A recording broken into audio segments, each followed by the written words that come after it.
Alright. Day 39. Kerbal Space Program, Career Mode. Here we go.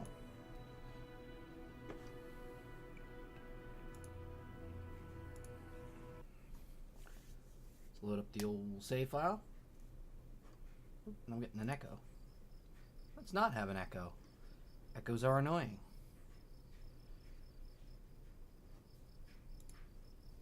There we are. Alright. So I did realize after the fact, we did like miss oddly like 20 minutes, 15 minutes maybe, of last night's stream. Right in the middle somehow. So that was interesting. But it was just landings, so, you know, I'm not that worried about resetting anything. It was pretty minor. That was pretty minor.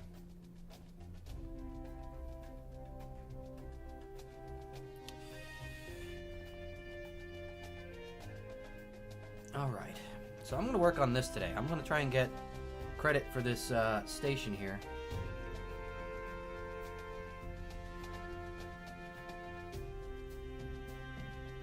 Which is a moon station. We already have a moon station, but I'm going to get credit for it, and then it's just going to be a single module we're going to dock with the existing station to expand its crew capacity. But as part of that, we really need to get a new crew over to the station, over to the moon station. We launched them last night up to Jebediah Kerman station in Kerbin orbit.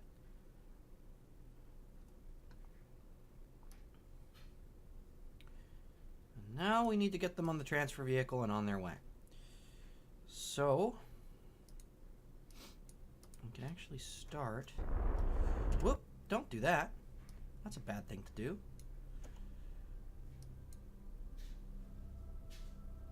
Barely altered our orbit. We're fine. Don't know how that happened. Anyway. I think I hit shift instead of alt. What we want to do is not that. We do want to refuel our transfer vehicle.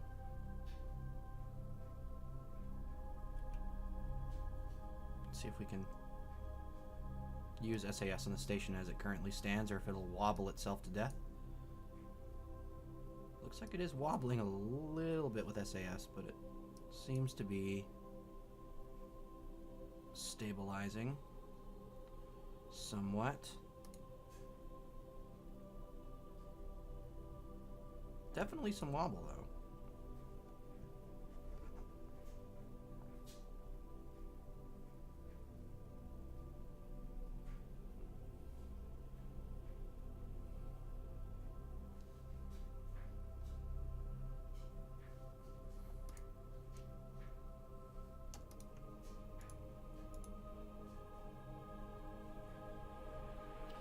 So we're going to refuel this guy. We're going to get it ready to go. We're, of course, going to fill it all the way up, which means this reserve tank at the bottom as well.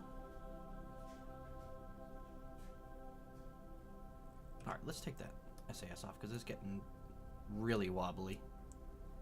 Just like slowly building the wobble. Need to figure out how to correct that. I guess so it doesn't become a wobbly mess all the time.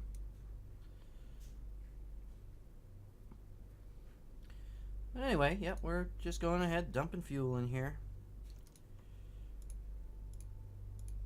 Was pretty low on fuel. Now, the good news is, because we don't need all the fuel for the return journey that we will have once we get there, because this is excessive.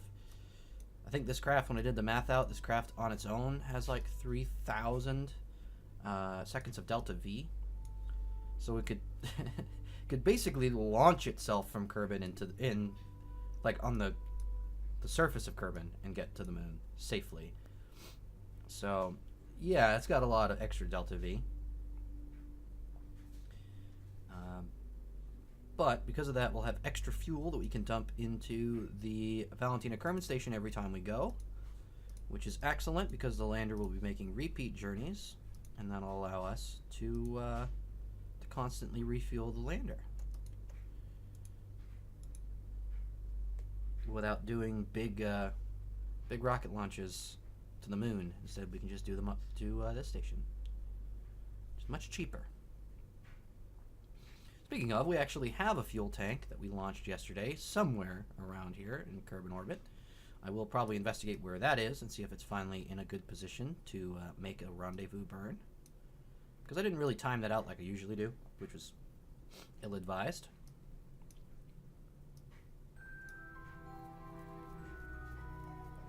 Considering flying up a fourth pardon me, a fourth capsule, because if we stand right now, I don't know who we have for engineers on the station. We do need one engineer in moon orbit in case we do accidentally break a landing leg or something. We have Bill.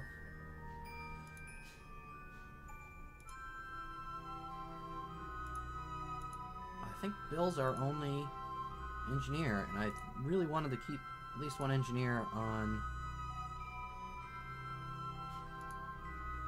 Jebediah Kerman Station.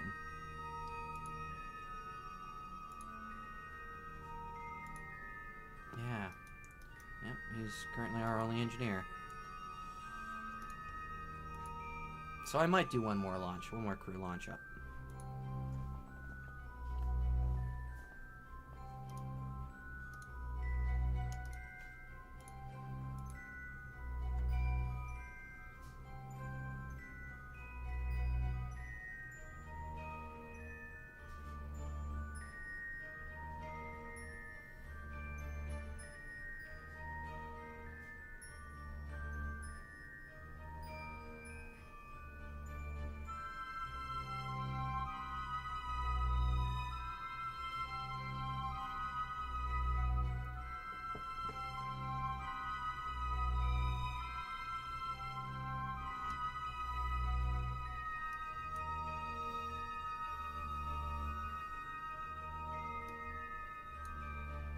This part's fun. Not so much. That's why I'm doing this first. I figure if anyone is to join in, it's not going to be right at the start of the stream. As of late, at least. So I'd rather just get this part out of the way. Then we'll focus on the launch, getting another crew up here. The station is still wobbling quite a bit, and that is upsetting me. Do I have to, Oh, I just canceled the fuel transfer. That was dumb. Let's disable some reaction wheels. Alright, get rid of those reaction wheels. This one we keep, because that is center line. That one we keep because it's center line. We have none on this. We have one, I think, in here. Possibly. Maybe. I don't know. Maybe we don't. For some reason I was thinking we had. I guess we don't. I thought we had a reaction wheel system on the science lab. But apparently I was wrong. I'm going to just quickly... wheel authority 0. Why is this on a 0 wheel authority?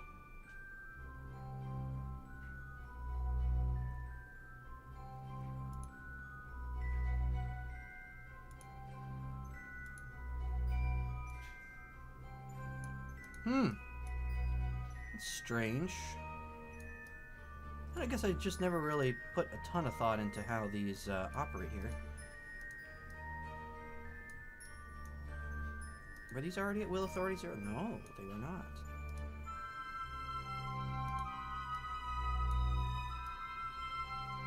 Huh. That's strange. Well, let's see if that helps the wobbling any, because it is still a little bit wobbly. Anyway, back to what we were doing. Back to refueling. Wasting time here.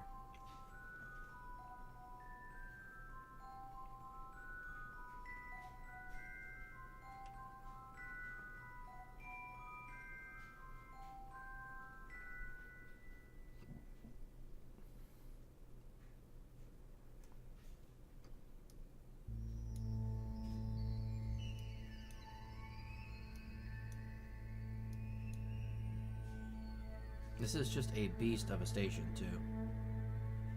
So this is kind of part of it.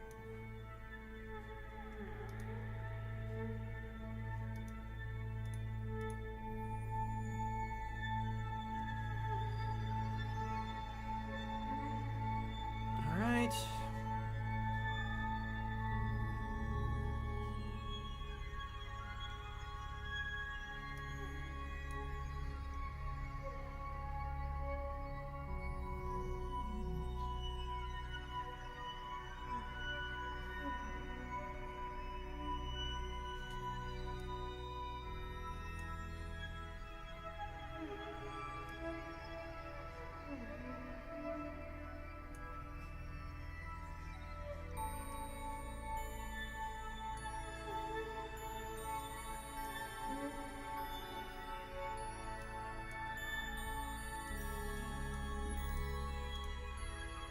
Did we fill the center tank? We did.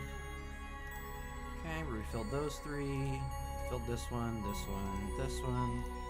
That one's not refilled.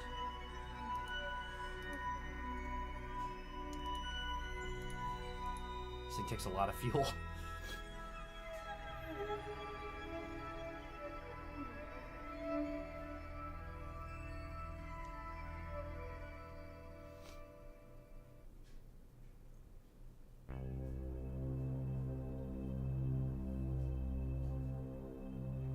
Slowly getting there.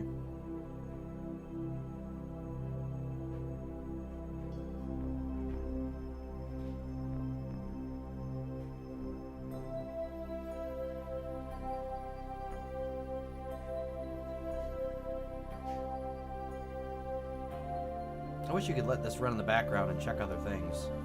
It's kind of annoying that you can't.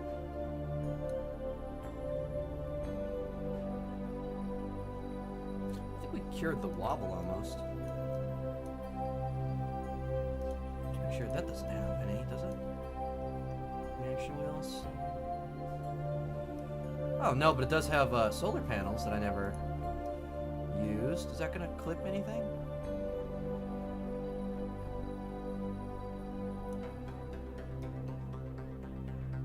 That's kind of cool. I didn't even know that was there.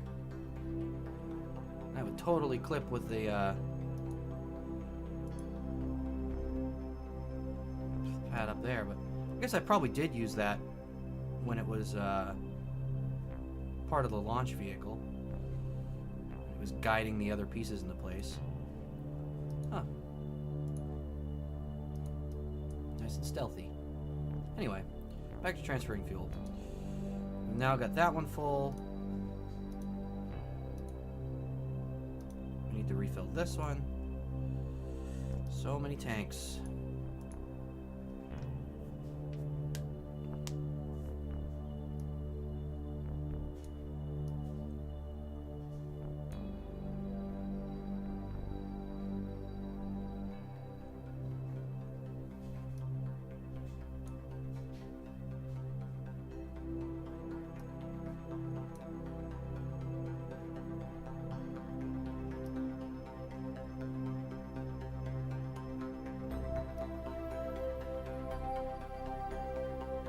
Need to bring up that orange tank.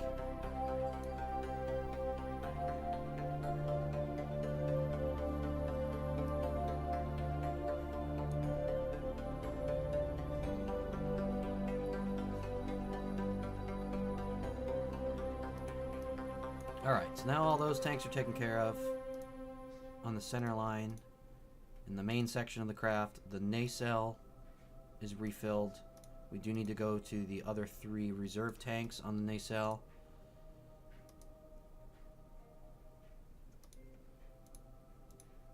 And fill those up.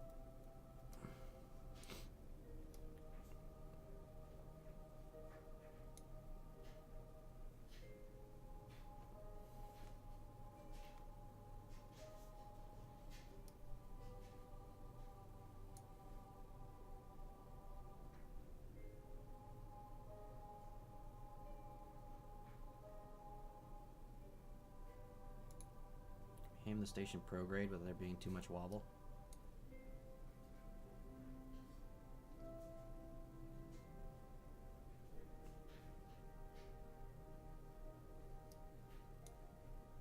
See, Jet Station's just so stable. Even when I'm doing craziness, it seems to just do fine. We probably jinxed it, though. It's probably now going to just freak out.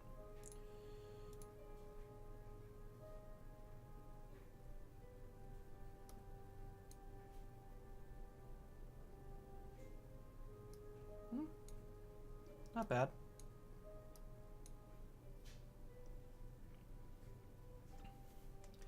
Alright, one more reserve tank. We'll fill the monoprop as well. So this is going to just be, ugh. I really should just do this off camera, huh? And then just do that before the stream. I should, and then I think to myself, if something goes horribly wrong and everyone misses it, then I wouldn't forgive myself. If the station, like, suddenly just freaked out and exploded into a million pieces.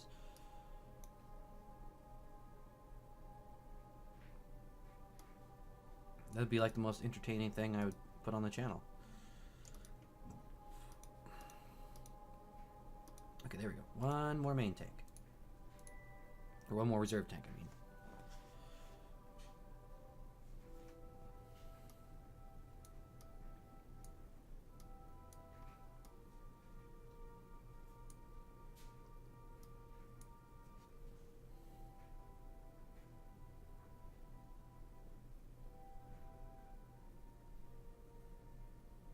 Monoprop will hopefully be faster to refill.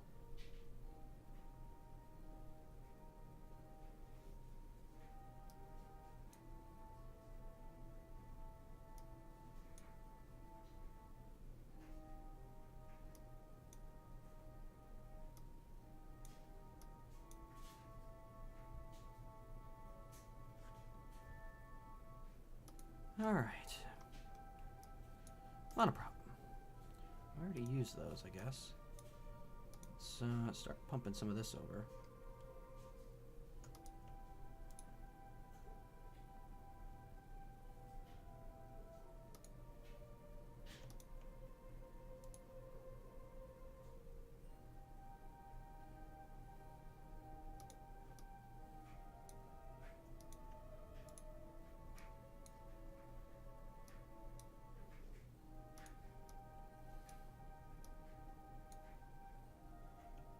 I guess monoprop I don't need to go too crazy on either. Oh.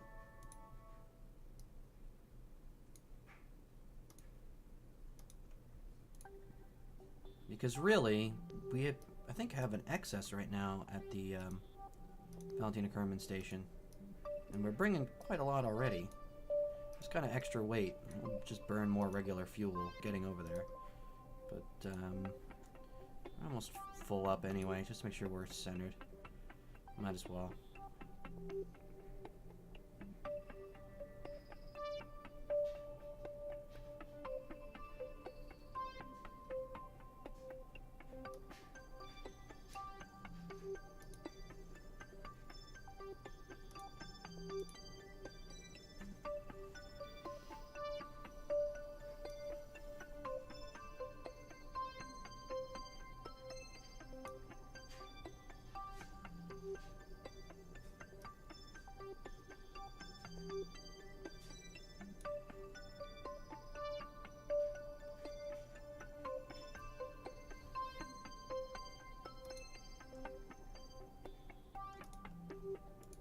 At one point I had intended to have a reserve capsule on the station at all times. I wonder what the heck happened to that.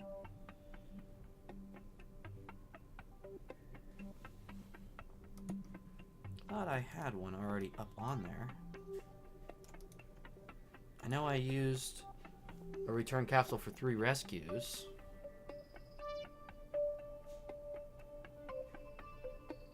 But I had launched, I thought, a replacement.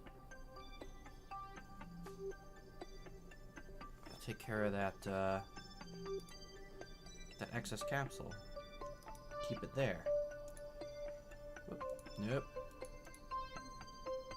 Way around. There we go. Yeah, I don't know. I really thought I had another reserve capsule up there.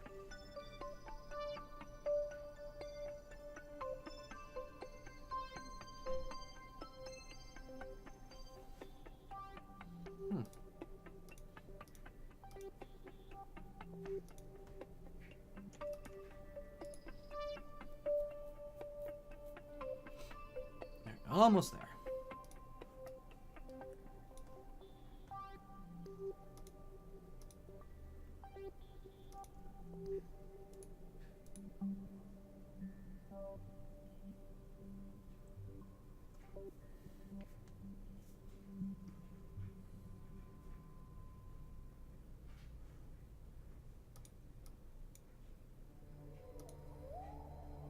That one used a lot there.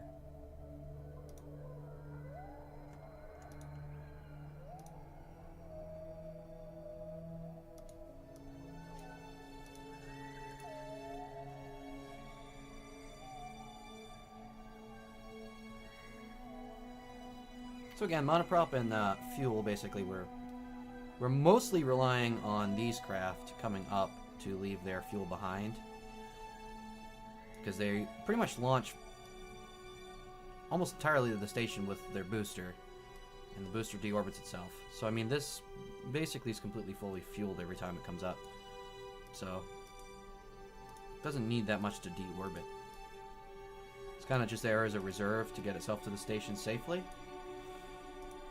But once it's on the station and it just needs to deorbit, it's really not necessary. Alright, we've got this this craft fully refueled, it looks like. We'll get a crew on it.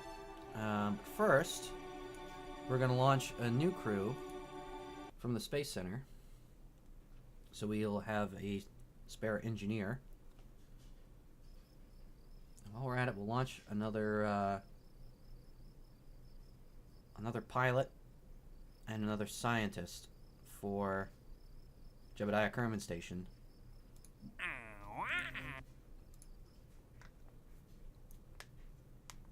I gotta check on that fuel tank and see where that is. Alright. So let's see. We want a crew launch vehicle. We want crew launch vehicle D. This is all pre-configured by yours truly. Should do just fine for us. Another one of those capsules. Very nice. Which I keep forgetting to check. How heavy actually is this payload? Yeah, okay. 7 tons. This is a very cost-effective launcher. Like half the price is the actual payload.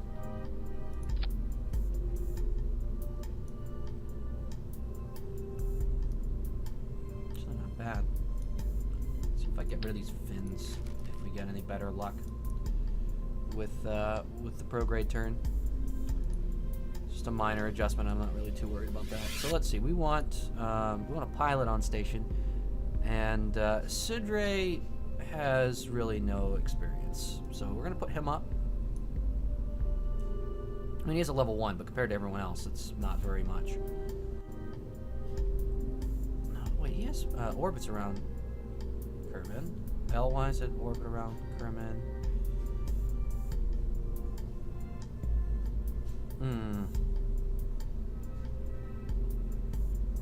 Yeah, no, Sidre. Still going. We need an engineer. Debdorf might be our engineer. Nesky was our previous engineer for Valentina Kerman Station. Although Rossby's pretty new.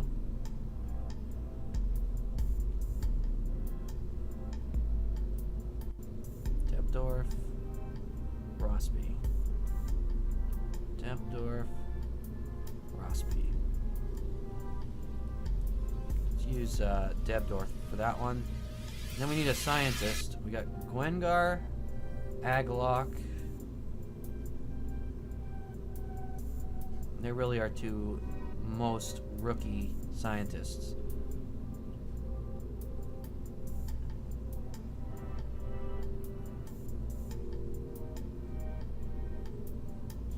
Let's send Aglock.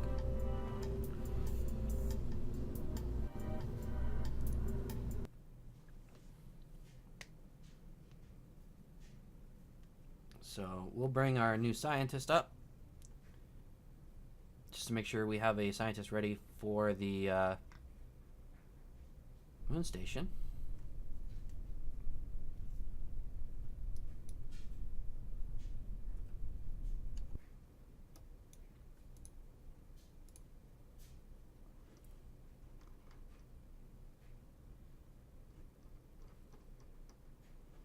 do some time warping just to get the station back around to us. We want the station a little ways behind and above our launch pad, so we can go ahead and do a launch directly to rendezvous. And our 2 fuel tanks, because we actually have a smaller one out here as well. They're not really in good position to get to Jeb Station yet. We really want Jeb Station to be ahead of them because they are in a lower orbit and would then catch up to it. But now we're in pretty good position anyway to go ahead and launch. So now we go. Riding the solid rocket boosters, the first leg of the journey. Our Bobcat already limited down to 90% throttle, so we don't over-accelerate up to our 10,000 meter point, where we're going to now, or when we're going to then go into our prograde turn. Got rid of the fins this time. Hopefully we'll have an easier time turning prograde. I think we were creating a flight surface that was too stable, if there's such a thing. And we're going a little higher than I intended. That's fine, since we're going to a high orbit anyway. So now what we need to do is not gimbal lock.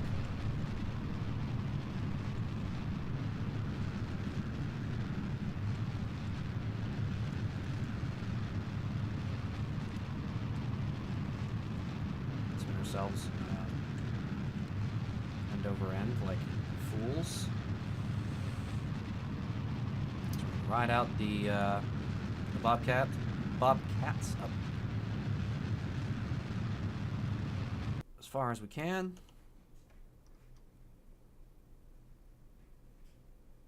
All right.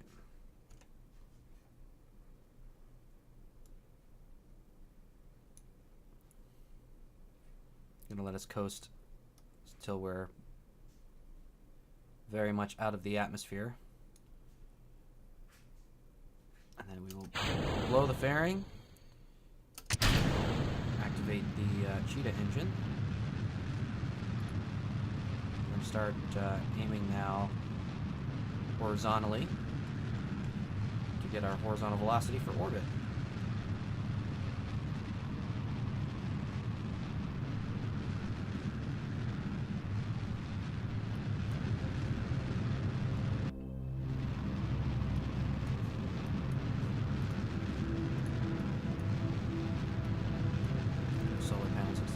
Space.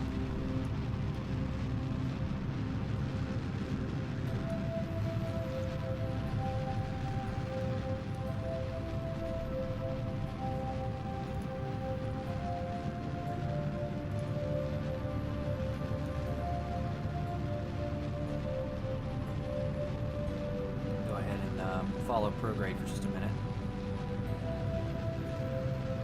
Since we do need to get into a higher orbit for rendezvous with the station anyway.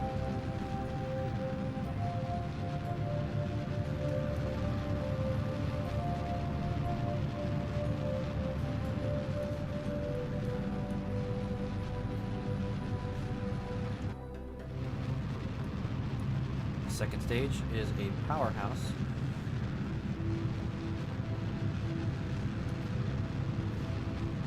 Cheetah engine is awesome. It is, although I really like the AJ-10, for a lighter upper stage, this makes more sense because it is itself lighter. So 1.5 tons lighter than the AJ-10.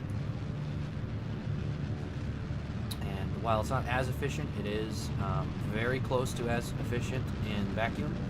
And it is actually more efficient in trace atmosphere.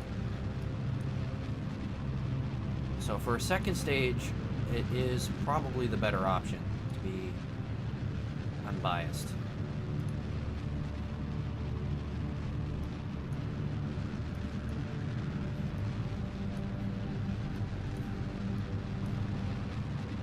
We're still driving that apogee. We want to have an intersect that is fairly close, if at all possible, without driving our apogee too high. At apogee, we're going to perform a circularization maneuver bringing our perigee up, our low point of our orbit up. And that should give us a pretty good rendezvous as we come around our first orbit. As you can see here, it's currently at 0.8 meters. We want it just a little less. 0.8. 0.8 looks like what we'll be able to manage. It's probably some inclination difference. Yep. Which we will need to change at the descending node. Way off this away. So we'll plan a maneuver there as well. So that'll be a follow-up maneuver. And that'll give us a separation of 0.2, which is much better. So almost a perfect launch for rendezvous to the station. So I'm a happy camper right now, that's for sure.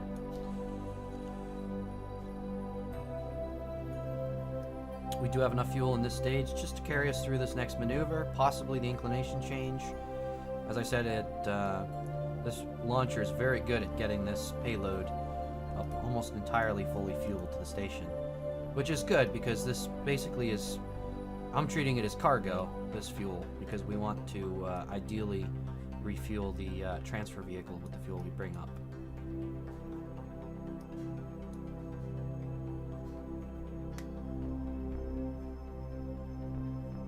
I probably could make a purely refueler version of this as well.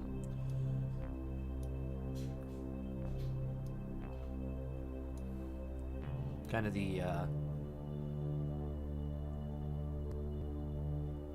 as progress is to Soyuz.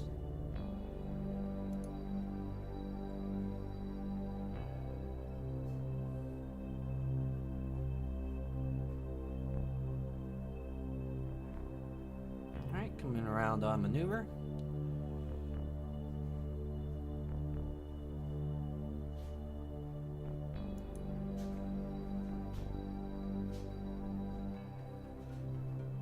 Alright, we're gonna have a 5-second burn.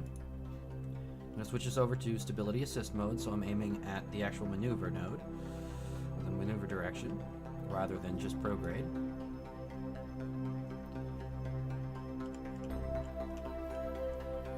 It would be nice if I had target tracking, but I don't have that unlocked yet. I don't have a probe core with that. But at 2 seconds away from our maneuver node, we're going to start burning. Just a little before 2 seconds, actually, if at all possible.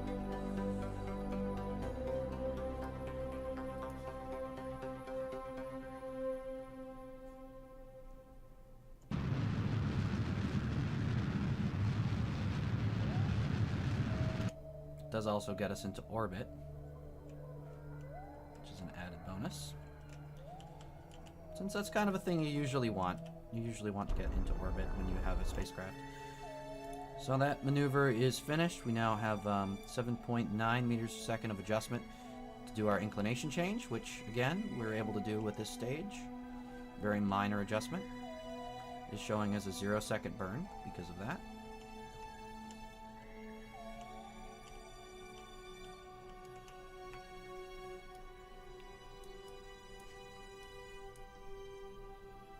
Pretty much warp into that next maneuver without any real issue.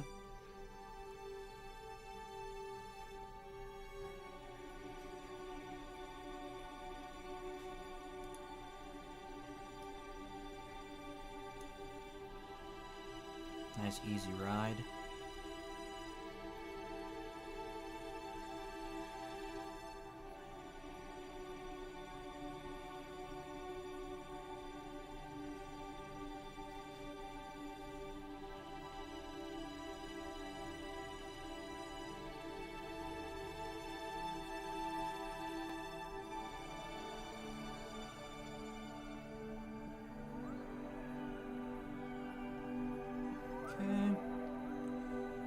I have such bad Kessler syndrome in this save file.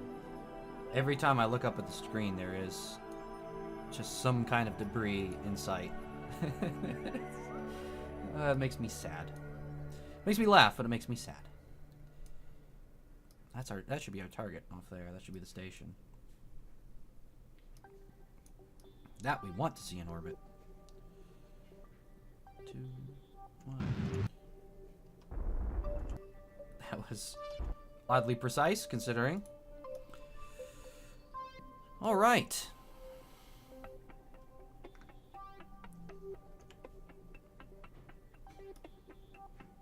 We're now going to have our 0.3. Less than perfect. Wow, we're going to have a lot of relative speed to bleed off, though.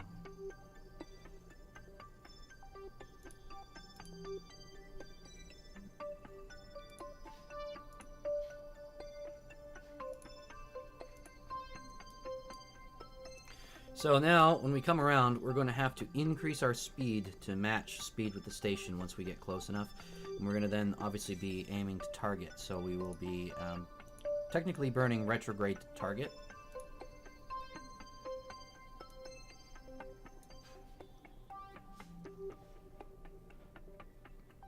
We should already be relatively close. And as you can see, we got a lot of... lot to burn here. So I'm going to actually try and use up the last of our fuel from this stage first, because it does have a more powerful engine. We can do this more quickly. Okay. We're going to then go back to orbit prograde.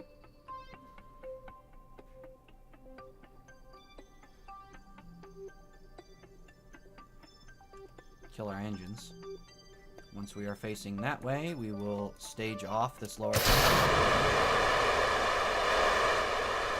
will go into the orbit itself. Now we can go back to target and retrograde.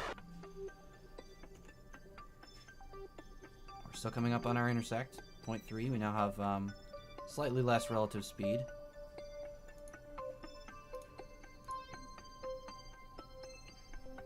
.1. Make it just a little easier for our little craft here to handle this deceleration. So it does not have the most powerful engines. In fact, it has the weakest engines.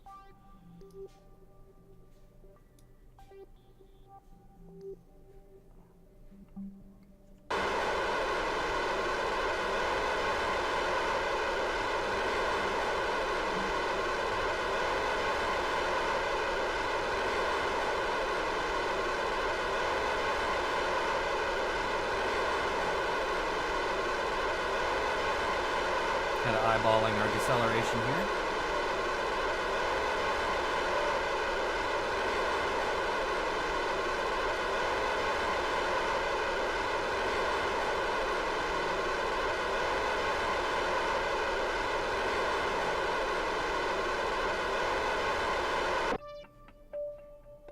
Let's coast just a little more.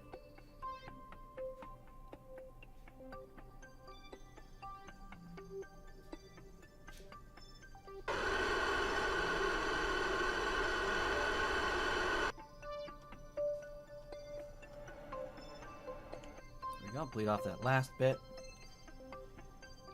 We can now begin our final approach to the station. And then we will be ready for a docking maneuver, which for this craft is in reverse. So we want to have at least some speed, so we get a sense of our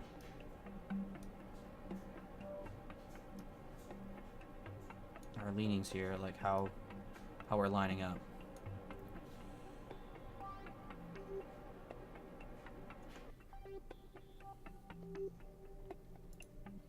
Aim back retrograde. Target. So we'll be decelerating again. Relative to the station. Once we get close enough.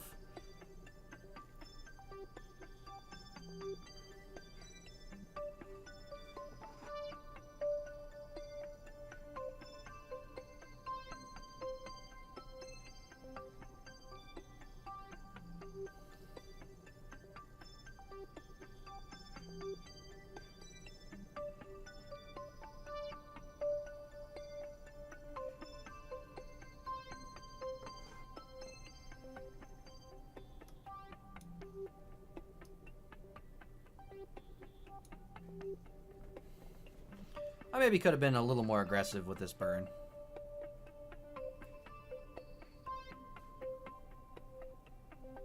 I'll just resolve myself to be patient here.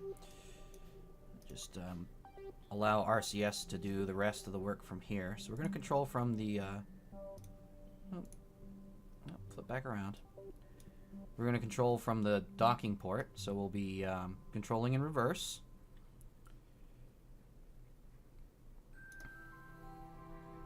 We are, relativistically speaking, right side up, which we don't want. We want to be angled 90 degrees for docking with these ports, so we don't clip our solar panels on the other craft. I want to go for this docking port right dead center, if I can see it to do this anytime soon. Switch over to docking mode and RCS in linear mode.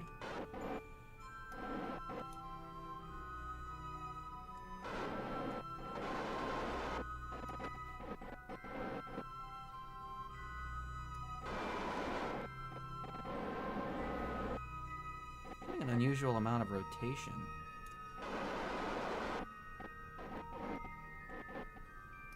What is going on there? Usually it doesn't rotate that much. Ah! Those should be at 50%. I don't know why those are at 100%. Oh, those should be at 100%. What the heck? Maybe keep these at 50% too. Let's just see. No? Should be at 100? Wow, yeah, I don't know what the heck is going on with that. This craft has been incredibly reliable for RCS, and now I don't know what's going on.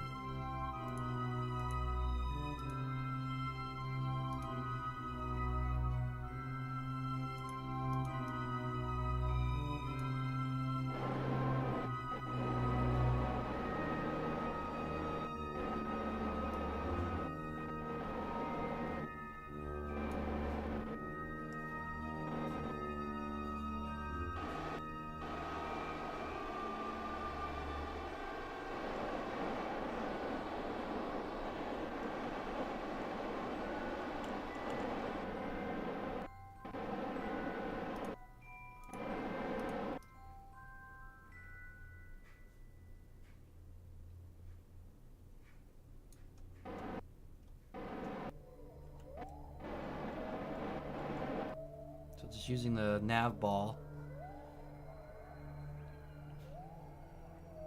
to get an idea of how we're looking here.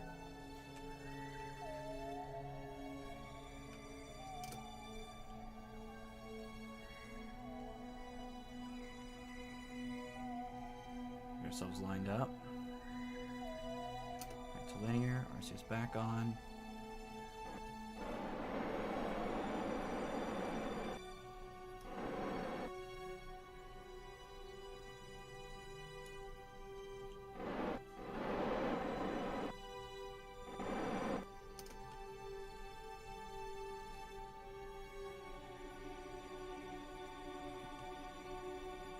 Ourselves up just a little better. There we go. Back to linear mode with RCS.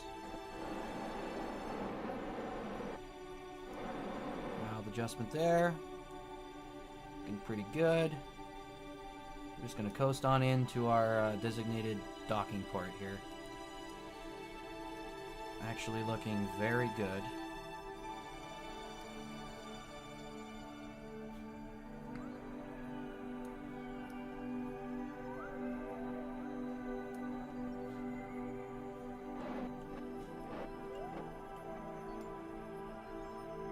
Down just a little bit.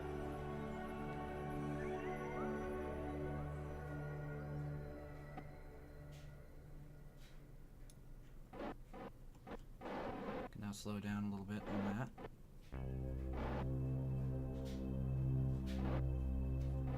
A little bit more that way. Well, line us up right on target.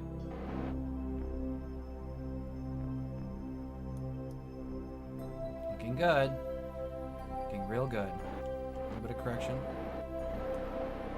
Whoop. There we are. A little rough there. Took a second to catch. But not bad.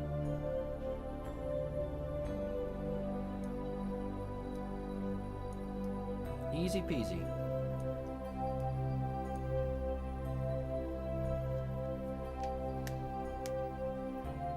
Alright. Now, to get our first crew onto the transfer vehicle.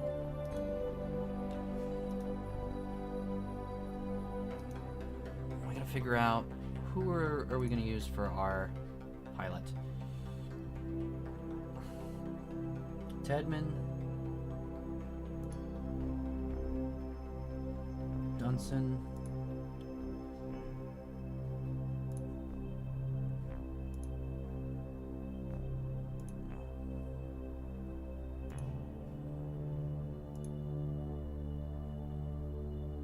Sidray. It's going to be Tedman.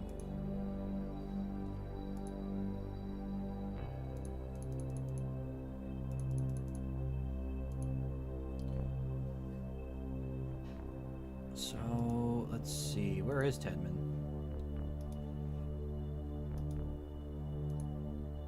There we go. Transfer him to the command module for the transport vehicle. We want probably Dunson as his co-pilot here.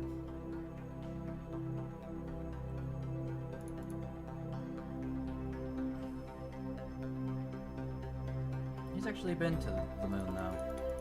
Let's take Sidray. Actually got a better G tolerance too.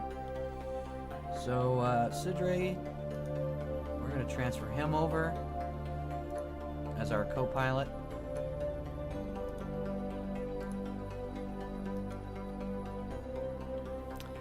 Now for the first team, we want a pair of scientists as well.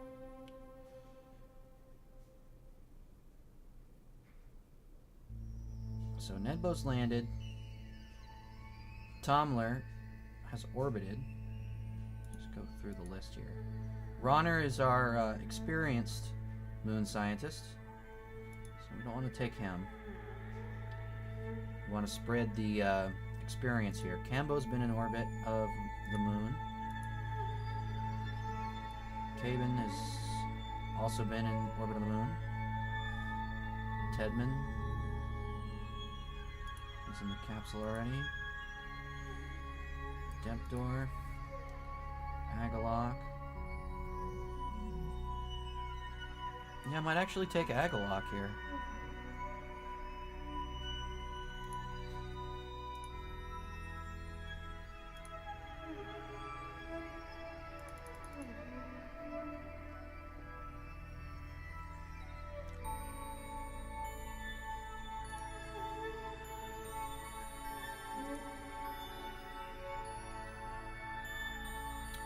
Hello, I'm back from the grave. What you doing? Hey, bestie. We are getting a transfer vehicle ready to get crew from Jebediah Kerman Station over to Valentina Kerman Station in moon orbit. We're gonna start doing more landings, more moon landings. Cambo, I think. I'm trying to decide which scientist I want to take with me, though. Already taken Agalok.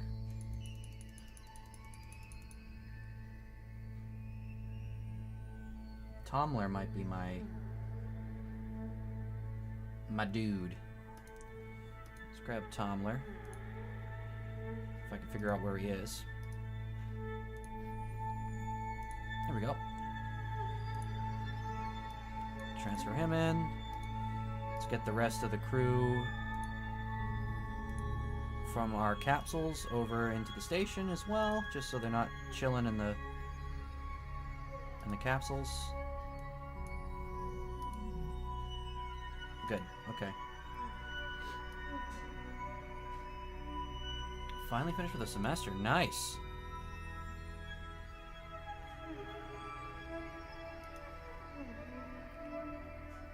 Let me see. We want to undock.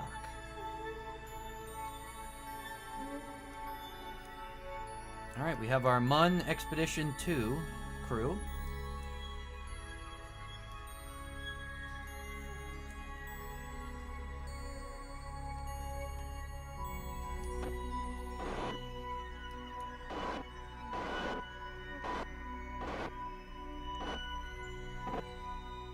last final was today. Man, yeah, I can see that being stressful. Holidays and finals. No thanks.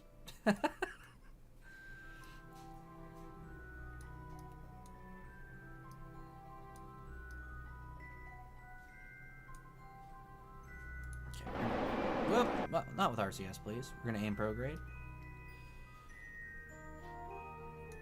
Now I need to reconfigure the engine. I think 85% should do fine.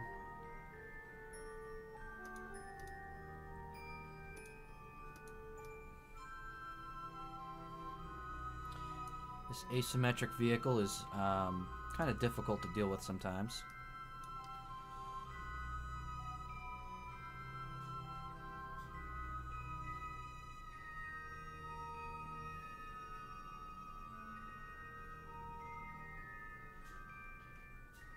Little configurations typically needed. We're almost to where we need to be burning, actually. We might actually be late to do a burn here. Might have to wait another orbit. Get a moon transfer. Yeah, because that would be a slingshot. We don't want that in case something goes wrong. That would do the trick. We come in on the... Yeah, see, we need to be, like, way over there. So we're gonna have to wait in orbit.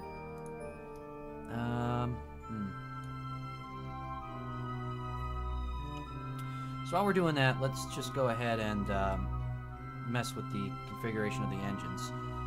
So if I full throttle for a quick jolt, I want to watch and see which way the craft tips. If it pitches up or if it pitches down. And based on that, I will reconfigure the engines to match. So I pitch down, so I need to actually give more thrust to the bottom engine. This might actually be nearly 100 and 100 while I am at full fuel. So I might actually try that real quick. So once more, I'm just going to do a quick engine pulse once we're facing prograde again. Still a pitch down. Wow, okay. Didn't see that one coming.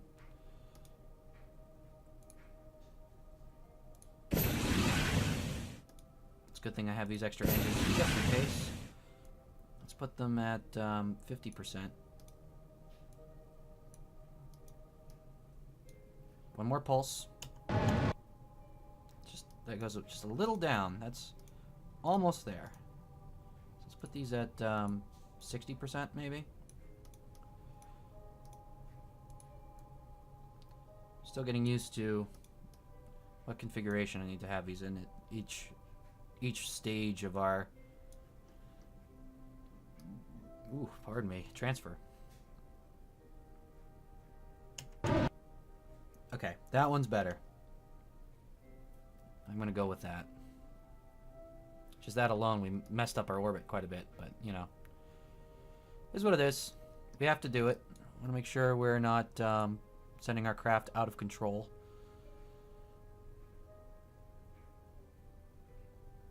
So once we get past where we should need to do our burn on our next orbit, I'll start lining that up.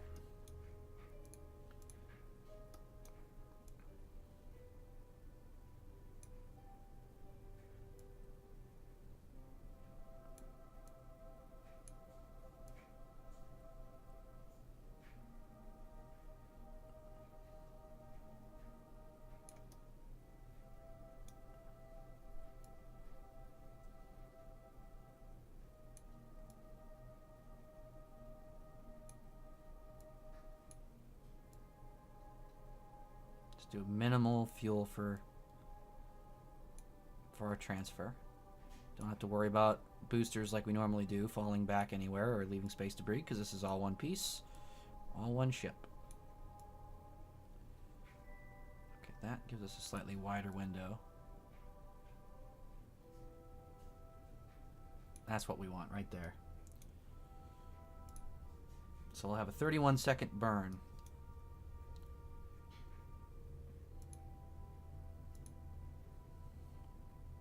We'll warp around to that point on the orbit.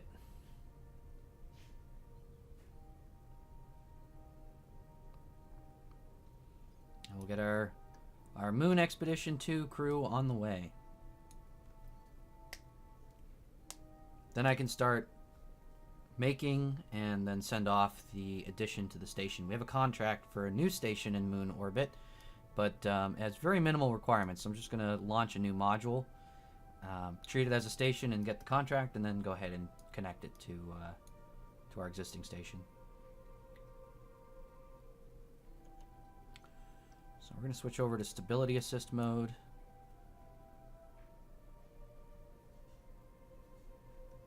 As opposed to prograde. Because we're going to want to be fairly exact.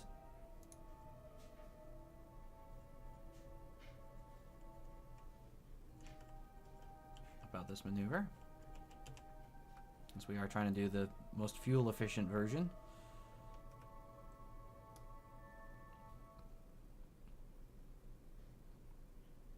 Alright. So 15 seconds away from node is where we're going to start our burn. Using 780 meters a second of delta V roughly. Which fully loaded this craft, I think I did the math out, and it has, I want to say it's 3,000 meters a second of delta V. So for a station-to-station transfer, it's excessive. And that's not even counting the monoprop. It's counting the monoprop as dead weight instead of fuel.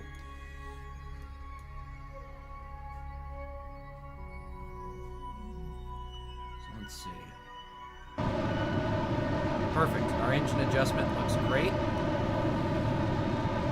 We're not getting any pitch out of the vehicle.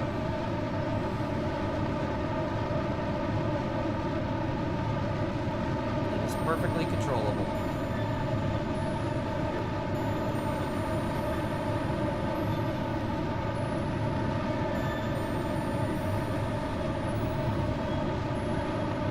Slight correction maneuver here. So just a little bit of correction.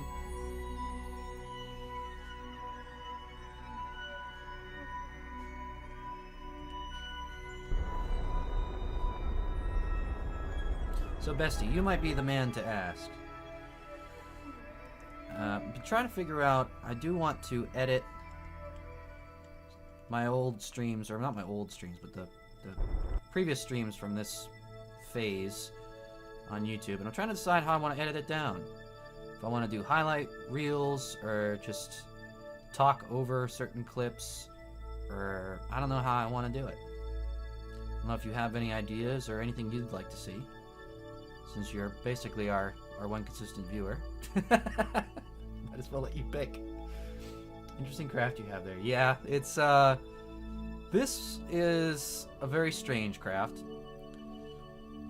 It started as just this top section as a transfer vehicle. This port on the bottom was just a temporary docking port to accommodate the Jebediah Kerman station until we got a docking adapter loaded.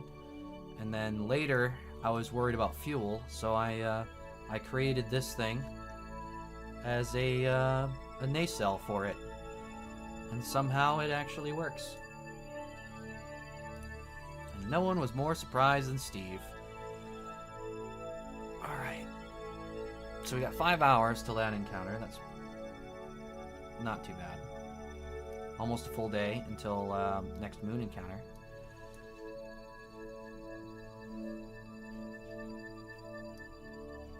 So the guy's off, and away.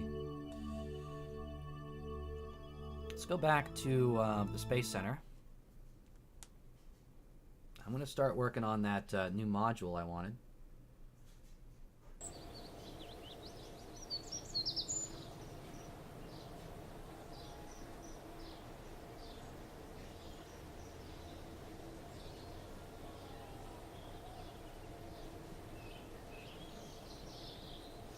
Well, I was thinking, rather than removing the old, I might leave like two playlists on YouTube, like one of just the raw deal whole stream, and then one either, I'm thinking like either I could condense it to the launches and the outcomes, or I could do just like a highlight reel, or maybe the other thought I had is just picking clips to play in the background, removing the original audio, and then just kind of giving a summary. I haven't really decided how I'd want to do that.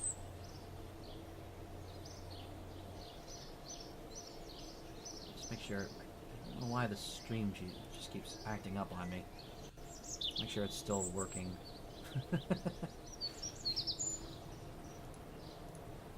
Lost another half hour last night of stream to a random drop off there. All right. Now, how long a format? Ooh, even that I'm kind of undecided. If I was going for like a true highlight reel, it would probably, or like the launch and outcome thing, it'd probably turn into 30 minutes of video, which isn't that much of a condensing. I was thinking maybe a summary so I could do 15-minute episodes. I think 15 minutes is kind of the average person's Kerbal Space Program attention span. Granted, I'm not the average person, but...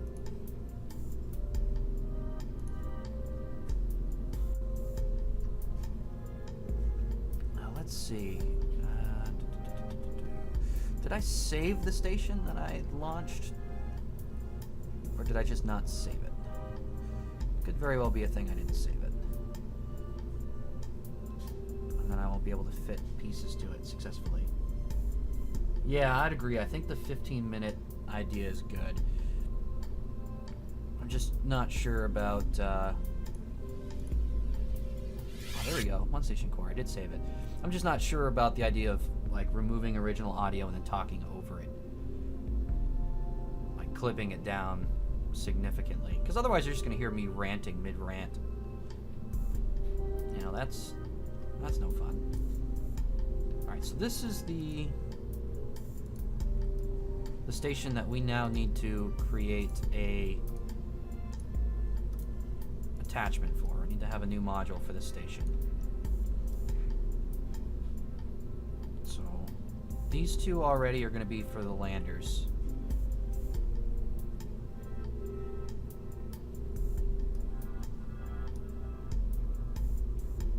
And this one, I think this is going to be where I end up docking this new module.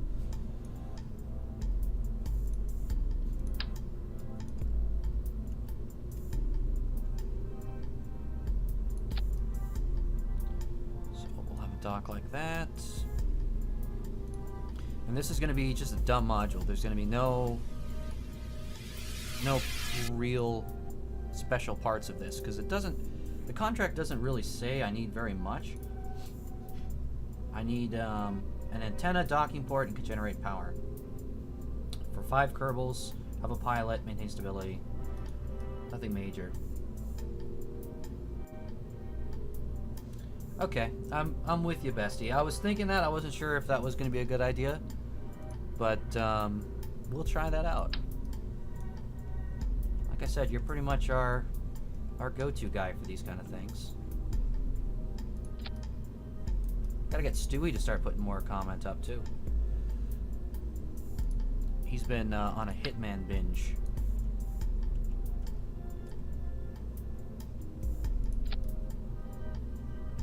So I just want this to be a dumb module, and then I'm going to end up putting a lander on top of it to make it round out to 5 Kerman. And we'll separate it after we fly a pilot over and get credit.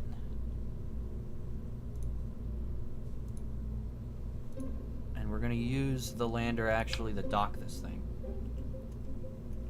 So it's going to have all the control.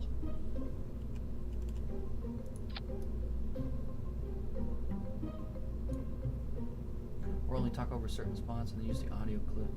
Oh, that's true. I could do like a mix of the two. That's not a bad idea.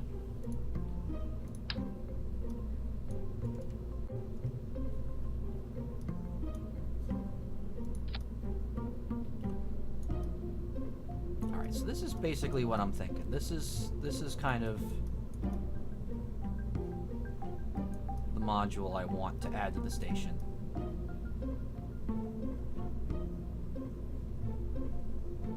fits just fine. Like, it doesn't interfere with anything.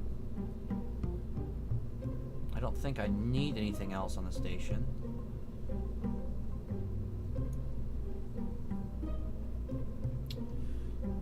Could put some RCS on it just to make it a little easier to dock it, since we will be using the lander to dock it. It's probably gonna not have very much in the way of power for that. Well, that's blocking a window. Let's not do that.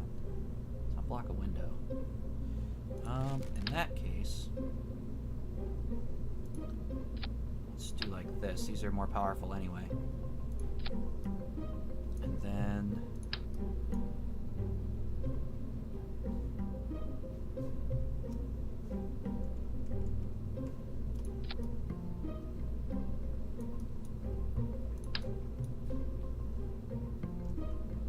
whoops.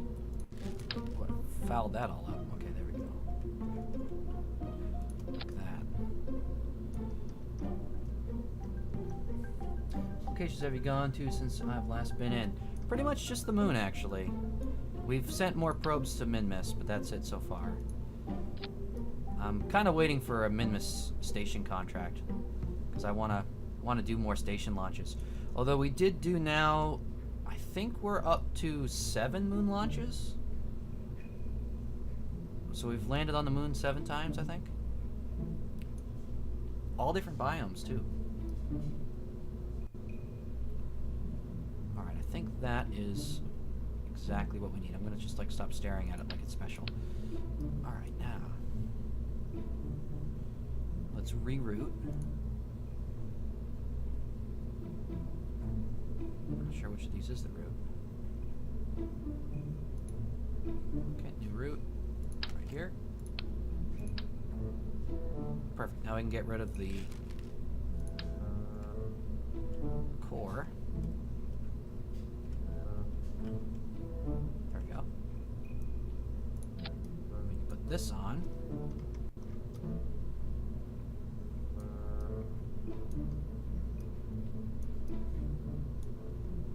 Okay, and now we need to somehow attach a lander.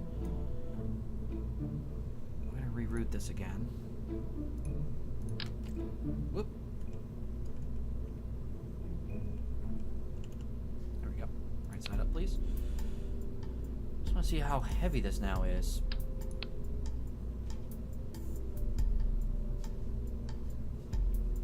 Because it's only 3.2 tons. Yeah, I could probably use a smaller rocket to launch this. Yeah, I'll see how I'm going to do that here. Because we do also need a new lander, which I'm hoping I saved in sub-assemblies.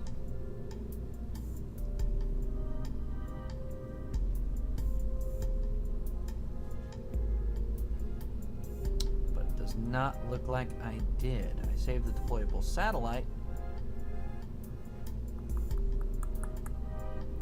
No lander. So what I'll do instead, save this as a sub-assembly.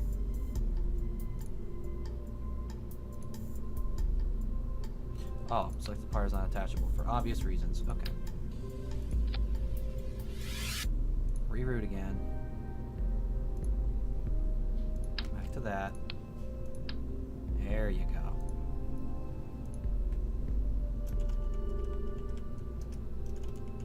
Habitat module. I'll just delete that after. Well, let's see.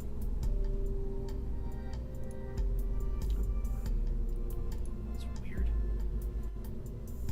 Don't save. We want a lander. Reusable lander. And get an updated version of that.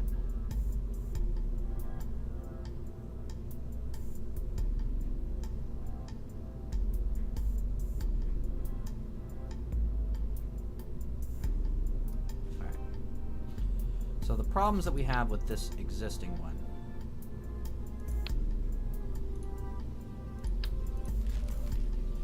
We need to address. So the ones that we've been using you're not able to actually walk up this ladder, which is a problem. So I'm going to need to angle it, and I'm going to need to move it.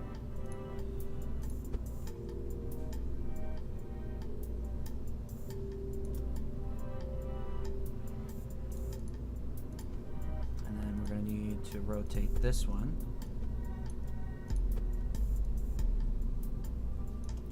And hopefully that does the trick as far as the ladder goes. I think that does it. I think that should be good. We still have all the science we need on it, and then some. So I think I can probably cut this down and save a little weight.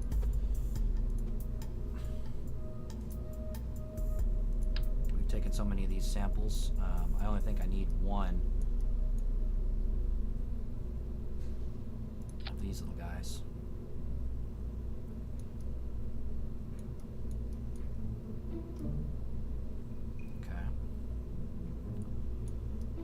Looks pretty good otherwise. I did discover that a light would be very helpful, so we'll go ahead and we'll add a light. We can find it. If I can find it. There we go.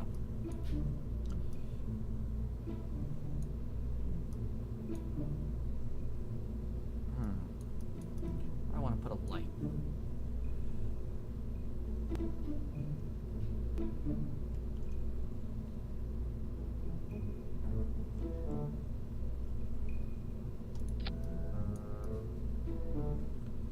Yeah, that should probably do.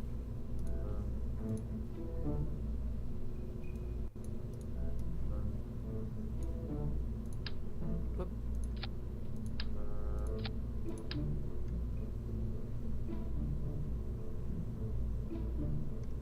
Yeah, it should be obvious enough.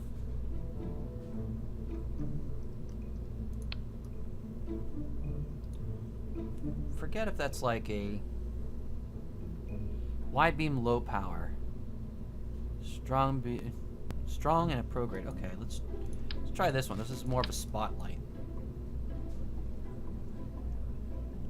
where the other one's kind of a floodlight. Oh yeah, that's much better.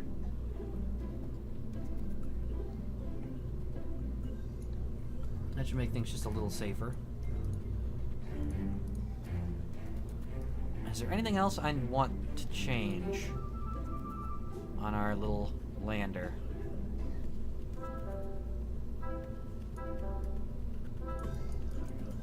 I don't think I've ever used these antennas. So let's get rid of them. Let's just put one of these antennas.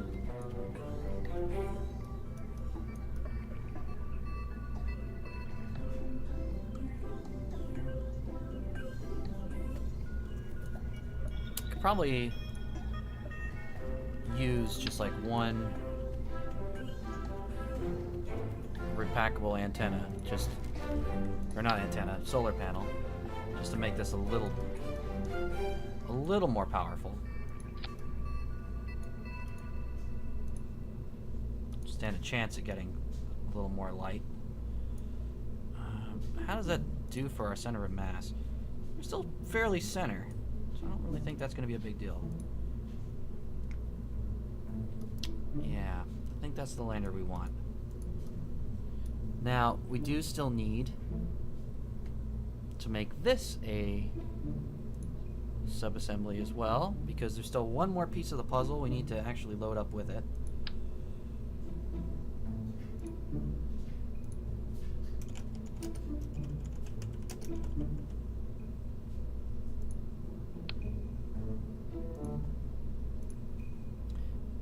And that is the RCS harness.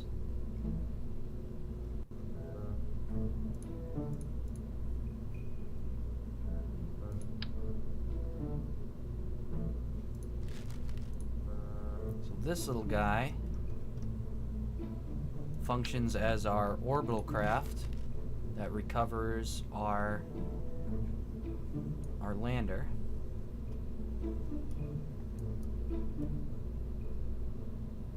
I don't think I need to change anything here. This all looks good.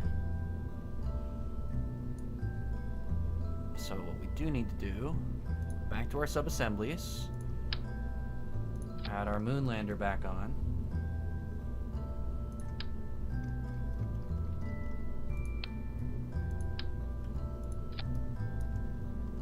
We're gonna launch all this together this time. So those are fine to already be together anyway. We do need to have some kind of way to hold this on to our habitat module.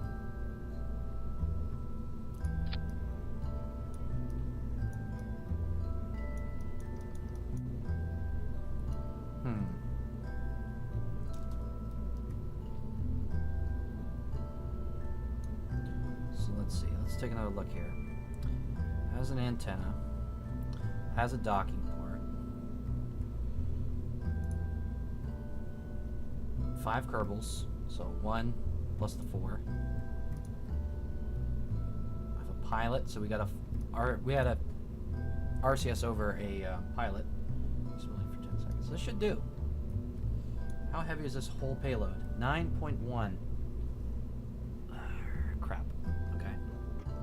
But it's just a little bit over our 7-ton launcher, so we are going to have to use our K-15 again. Not that I dislike the K-15. I got no problem with the K-15. It's just I was hoping to get to do something a little new.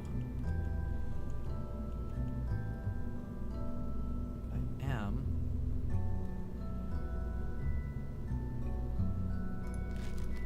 I think I might auto-strut this. Or do I just give up and use struts? I might just use struts. Regular struts.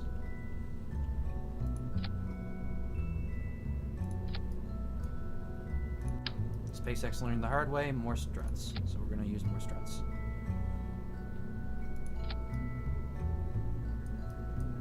Okay. That should do. Now, we need is a K-15. A modified K-15, actually.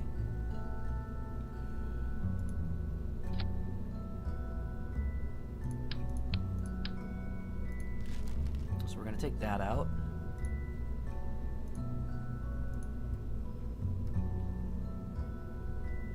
We need a decoupler.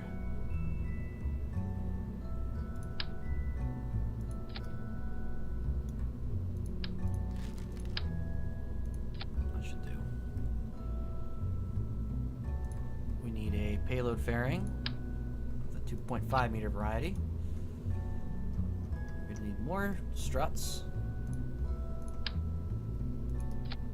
Actually, let's... Can I make those symmetrical with the ones above it? Let's run on this line.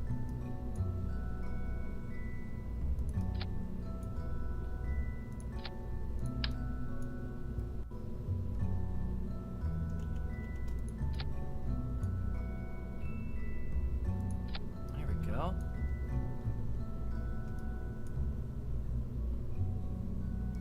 Now I need the larger fuel tank, which was, I think, this adapter. Yep.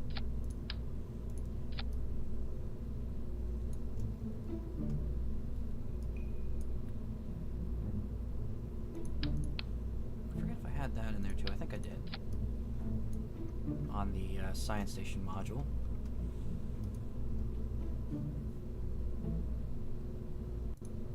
Okay, now let's build a fairing.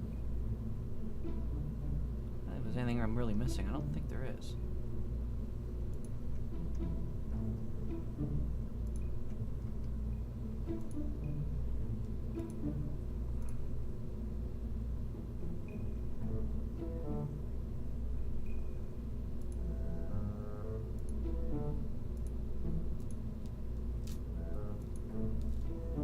Alright. A little goofy looking, but it'll definitely get the job done.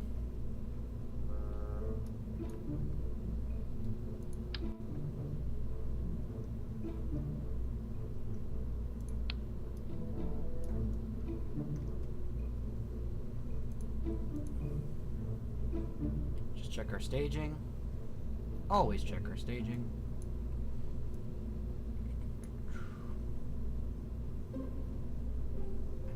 Graders. Bingo, bingo, bingo. That goes, that goes. Aha, I know exactly what I'm forgetting. The thing I keep forgetting and making myself angry that I forgot. Separatrons. I went through so much of this career without these unlocked that I got used to just not having them. And that really stinks because they are very, very, very helpful. Don't like leaving space debris.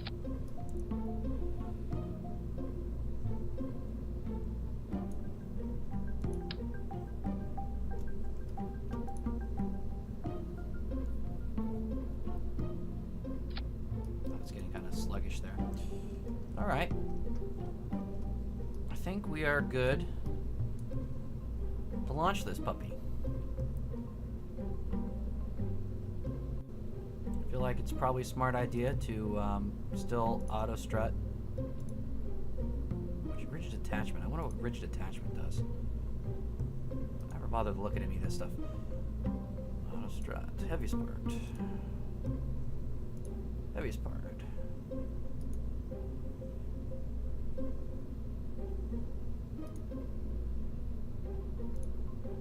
Alright, plenty of auto strut.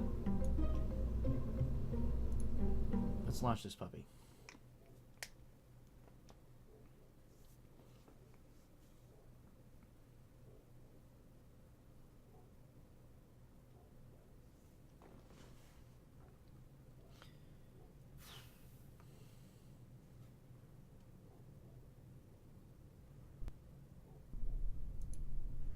Oop. Dropped off there.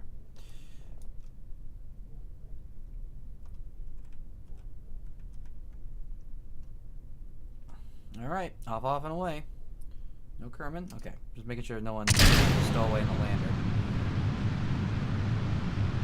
It was Jebediah that always used to stow away. R.I.P. Jebediah Kerman.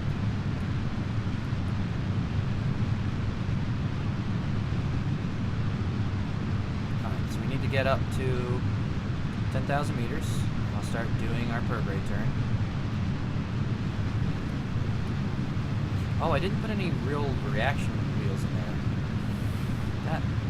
This might not be very fun.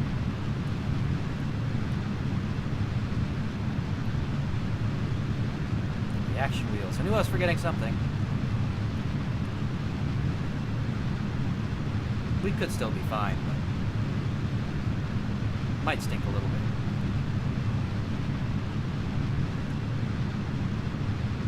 Alright, so now we start nosing in.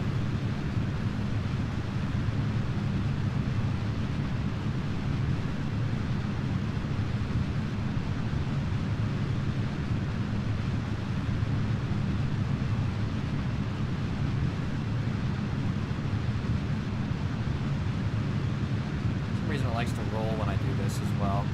Never did figure out why. I just need to slow it down a little bit. It might just be too much air resistance.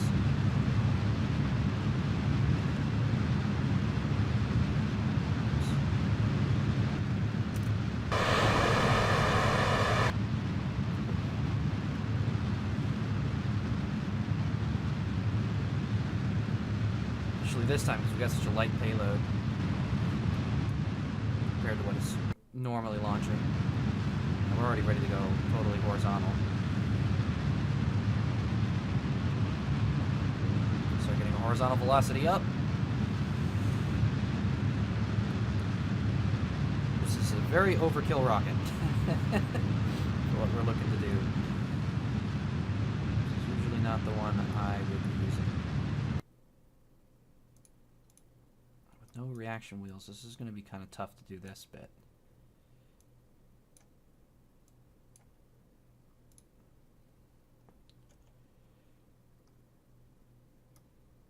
Hopefully we can just keep it just on track. Once we get up out of the atmosphere, it's going to give us a whole different story as far as how much energy it's going to take to do this, because it likes to lie.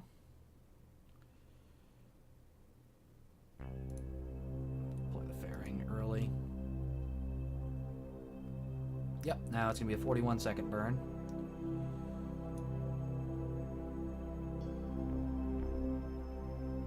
I do have RCS, and I could use RCS to do this little bit of maneuvering, but I'm not prepared to admit defeat yet and use the RCS.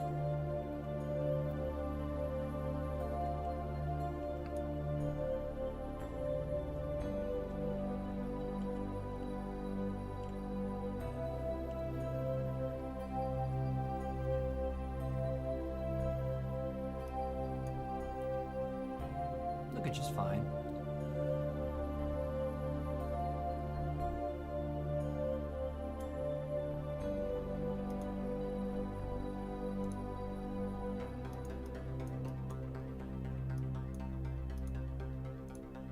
Extend some solar panels.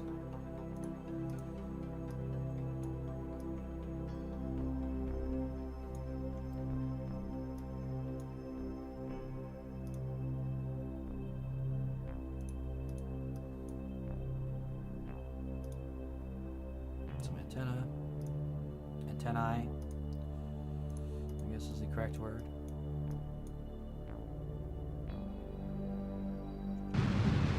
Go to our circularization burn.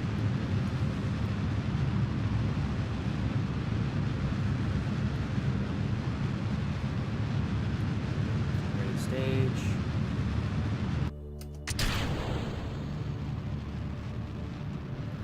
Now we have the control we wanted.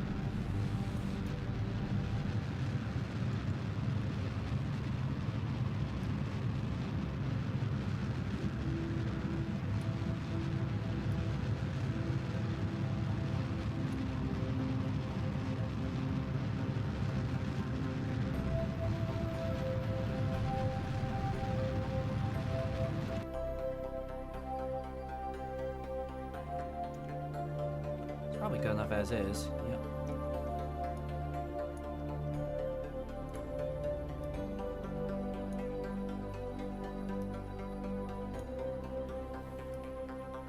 Alright, lunar transfer vehicle's already on the way.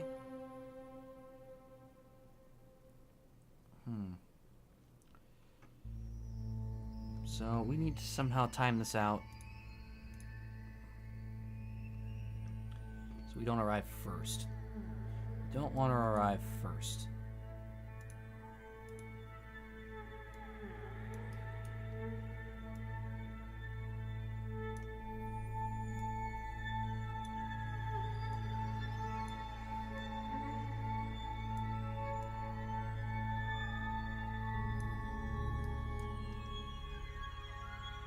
Where's our craft right now, anyway?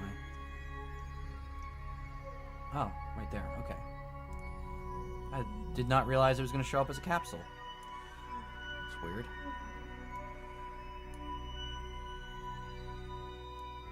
Okay, so we need to just wait a little longer.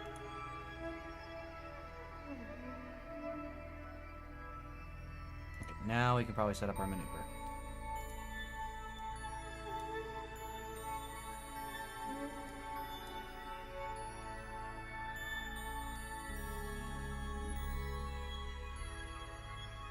Oh.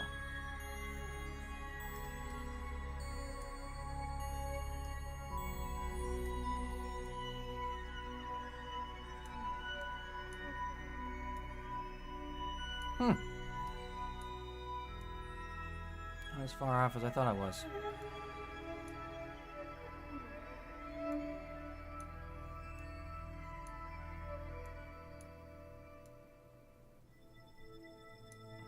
All right. Putting up your geostationary commnet now. That's good. I've loved mine. I can show you. I've got, if you'll excuse the ridiculous mess that is my comm network, I've got my polar network around the moon, which is very nice and pretty. And I've got these three, relay 1, 2, and 3, in geosynchronous. They're not perfectly triangular. It's not an equilateral triangle like I wanted it to be, but it's pretty close.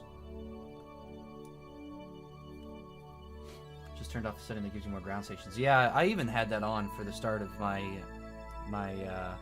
career mode here. I actually disabled it partway through. I didn't think it was going to make as big a difference as it did, so I just kind of left it, and then I experienced it. And I hated it at first, and then I enjoyed the challenge. I like having the comm network.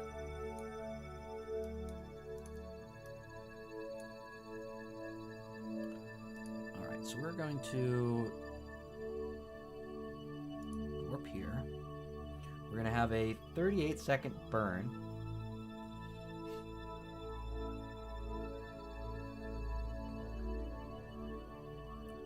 And it would take us longer in our burn to get to Moon Influence as opposed to the transfer vehicle. So that's good. We wouldn't show up first, which is actually something I want to avoid, because we do need crew there to go ahead and claim this as a separate station.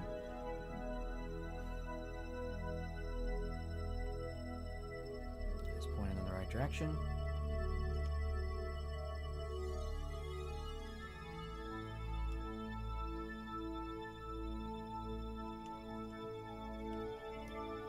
I just realized this harness is also upside down, which I'll have to fix later. Because this side is supposed to aim down at the lander so it doesn't clip with the station. But that's okay. Things happen.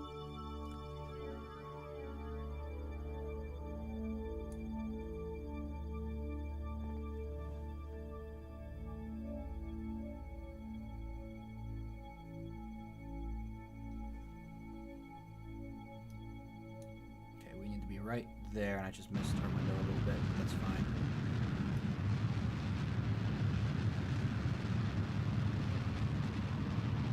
Or maybe I burned a little early. Mental math might have just failed me.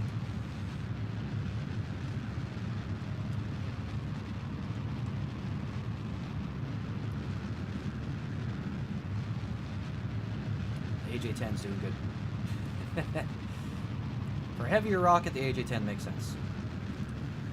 AJ-10 does not make a lot of sense when you're dealing with a lighter rocket, because then you can use the Cheetah.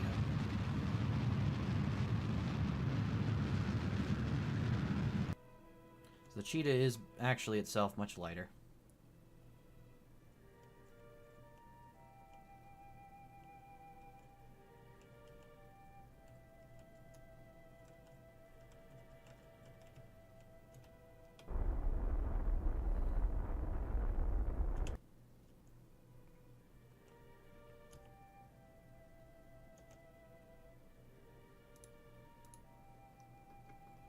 Alright, good. And our free return would smash us into Kerbin, so if anything goes wrong, this thing will just get scrapped. Not bad. Alright, now to see. This tank might almost be in position to get up to Jebediah Kerman Station sometime soon here.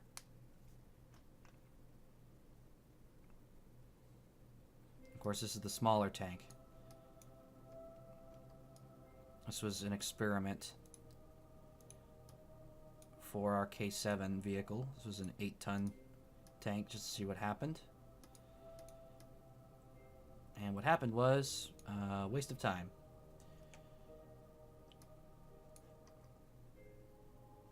Let's see, can we time out a rendezvous? How far are we from a rendezvous? Yep, there we go.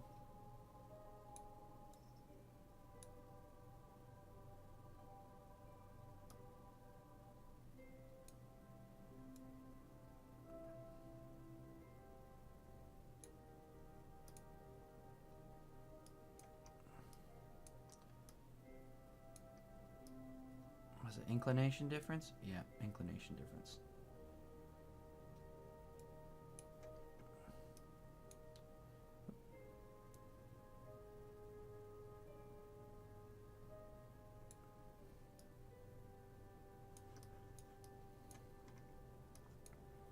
We'll start with 0.8, and then we'll do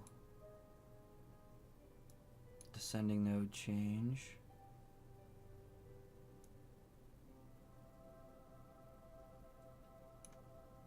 There we go, bring us to 0.4. It's more like it.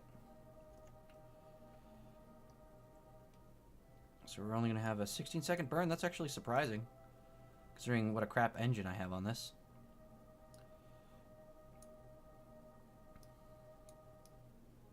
And I don't have any forward or reverse RCS, do I? Yes, I do. I do.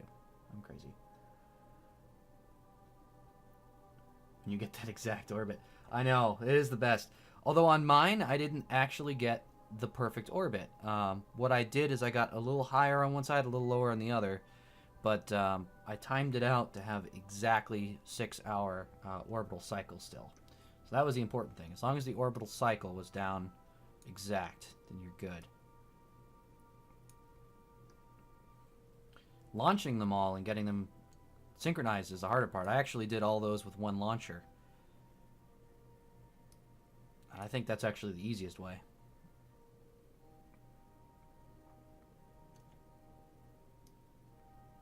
So let's go ahead and fast forward to my my rendezvous, or my rendezvous burn. Yeah. The other one would be a correction burn. First one's the rendezvous burn. I'm mixing up my inclination burn and my rendezvous. But finally, this thing's been floating around in orbit for a long time, and it's just a waste. So I'll get most of the fuel off of it. I'll use the RCS to deorbit it if I can. Hopefully I can.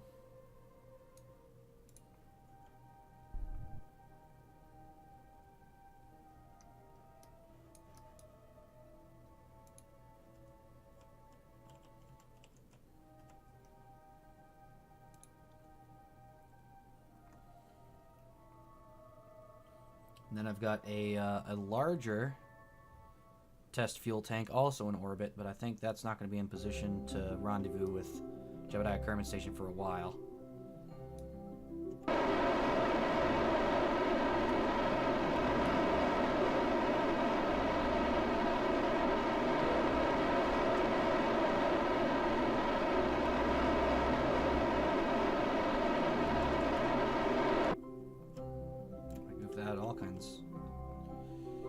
All kinds of ways I goof that up. Okay.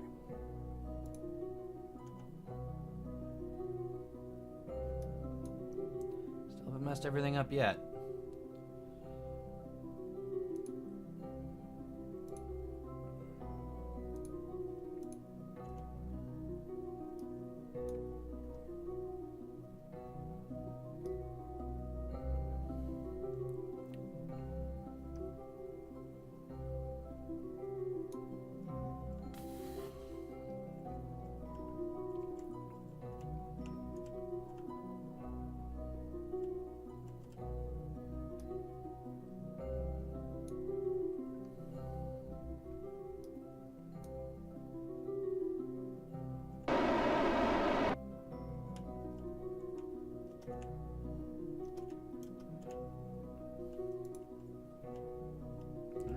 Aim the solar panels at the sun just to be safe,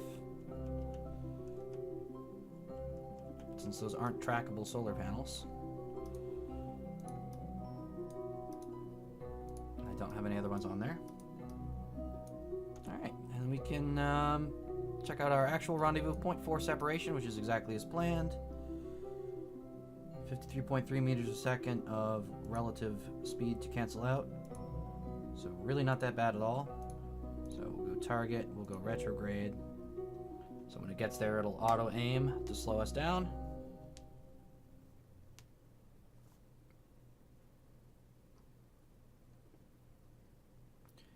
And then I guess while everything's going over, I might just do some space debris deorbiting. Send out a craft to do that.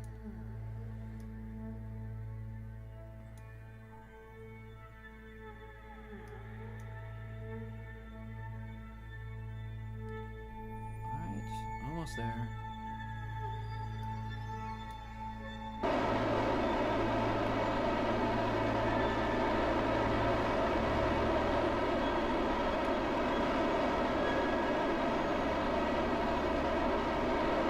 Yeah, I could have done that a little earlier and timed that better. I was overestimating the power of this engine.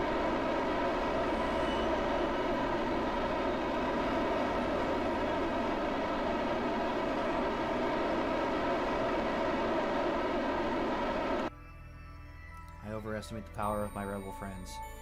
Alright. God, I'm sad that franchise is now ruined for me. We're gonna use the actual fuel to get our burn started here towards Rendezvous. And we'll switch over to RCS in just a moment. Yeah, we used a lot of RCS. Not really sure how we used all that.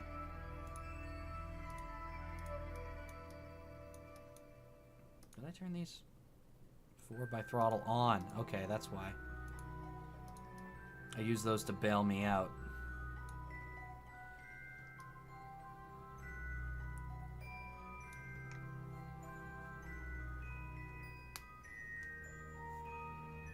So we're gonna go on the aft port of the crew module on Jeb Station.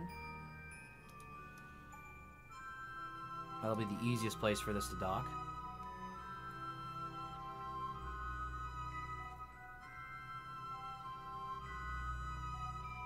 And that'll still leave the Zenith and Nadir ports on the refuel arm open for the larger tank. This thing's kind of inconsequential, so I'm not really too worried about putting it there. There we go, set as target.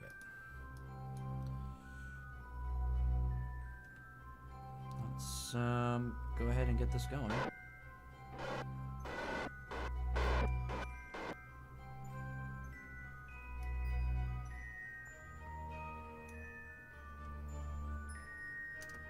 Rotation mode.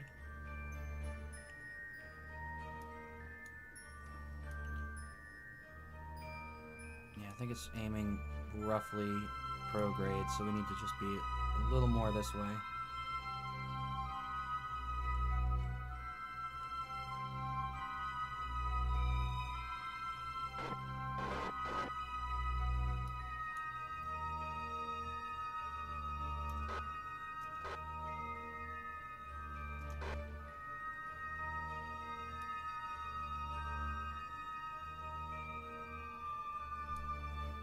This is definitely going much smoother than the old BroLab days. Could be the fact that I'm operating with 3 times the core count on a overclocked processor with something like 80 times the graphics capability. Could be something to do with it.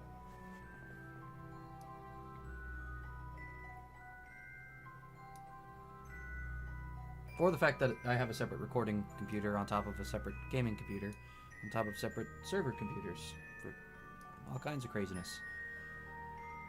Any of those things. All the above.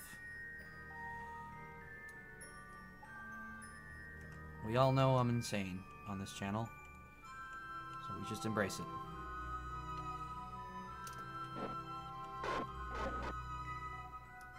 Okay, we're lining up pretty good.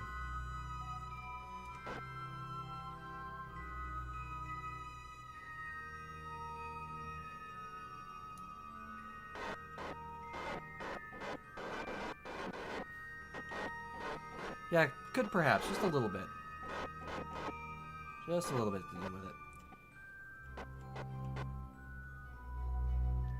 My router, I have a custom router, actually has double the processing power of the computer I used to stream on, play and stream on.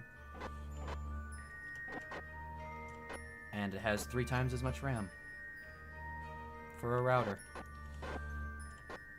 In fact, it has a better graphics card. Now, come to think of it, because I had to put a graphics card in because the CPU didn't have one built in, and I just had one that was lying around, and it just happens to be a GT 730 because that was the cheapest thing around, which is better than the 710 that I had on my gaming computer at the time, way back when. So my router has a better graphics card than the PC I used to stream on. Just a a little bit to do with it. Just a little bit to do with it. And that was kind of a hard dock.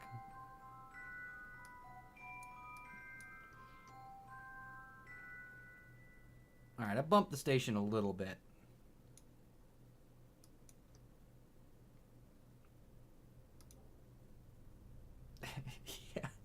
Yeah, that was not a great computer. In fact, even just saying that was not a great computer is a fantastic understatement.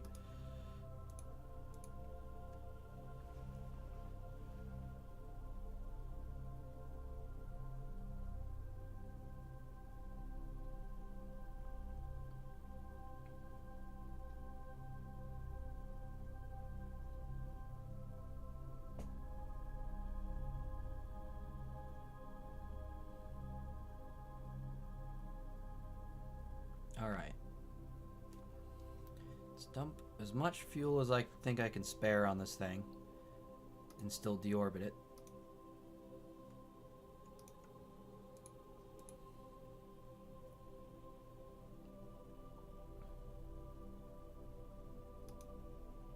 So I think I could probably deorbit it with just like one of these small tanks. So I'm just going to dump fuel everywhere else and then just dump that much back in.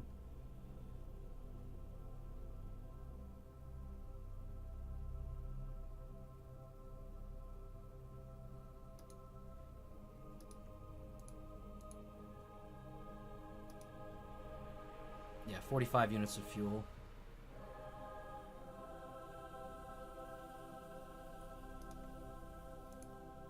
That should be more than enough. I am going to transfer some monoprop over, even though I wasn't originally going to do that. There's really not a lot there. I'll just transfer it. Just to feel better about myself.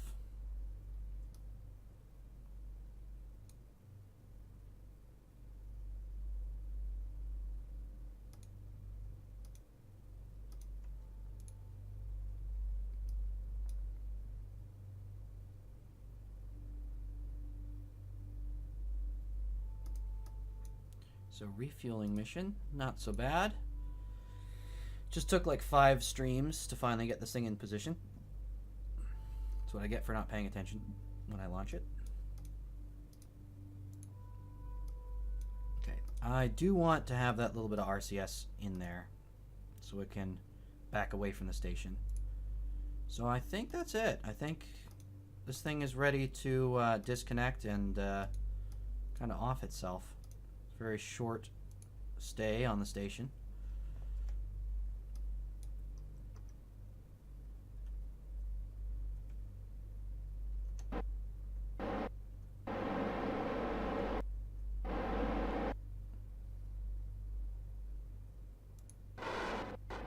Don't use the RCS to aim.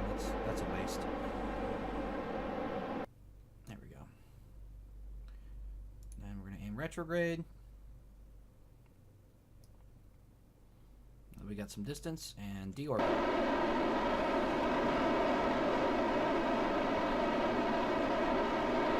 Should be enough fuel to deorbit if I am correct. And I'm hoping I am correct, yes.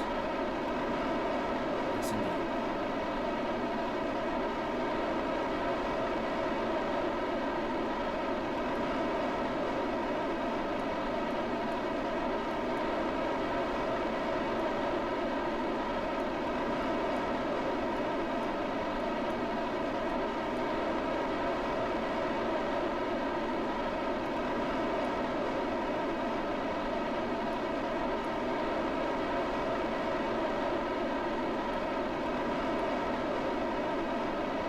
Oh, it's actually had a lot more fuel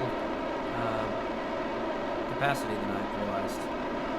Just 45 units of fuel is apparently a lot. Oh well, whatever.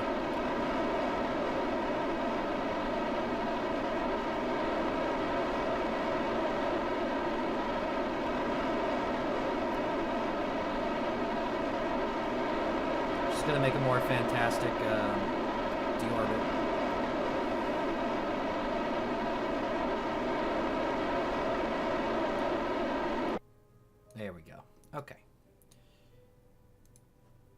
So that thing's going to fall back and blow up. We've got the station parts on the way. We've got the transfer vehicle on the way. The other fuel tank will not be in position for a little bit.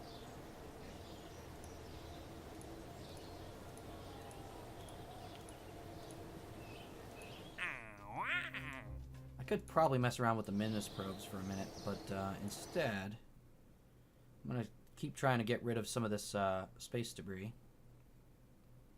The hard way, I refuse to terminate it. Unless a glitch created it, I do not want to terminate it in the menu.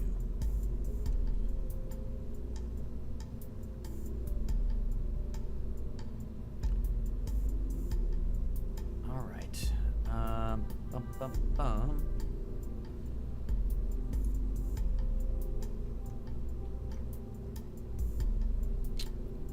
I thought I saved that too. I just do not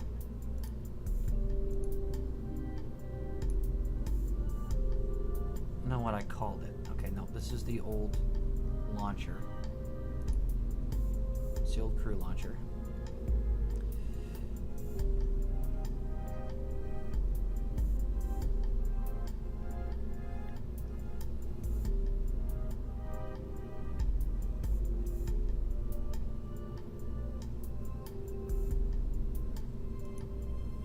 This is the crude version. Yep, this is the crude grabber version.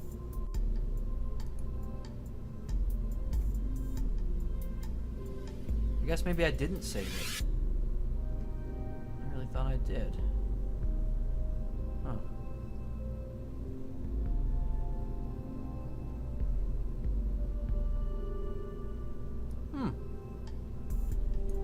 So I guess it would be Probe Core C.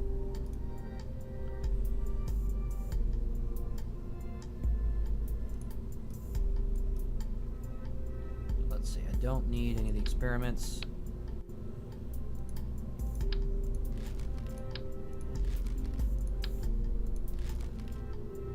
I don't need the ridiculous amount of antennas. Just one will do. Big fuel tanks. Let's get rid of those. I say big, but big on the scale of this probe. Put 3 of those on the half tanks.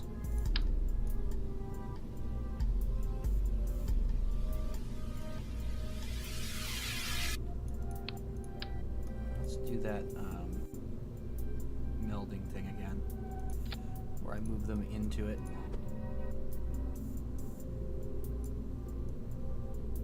I like the looks of that better.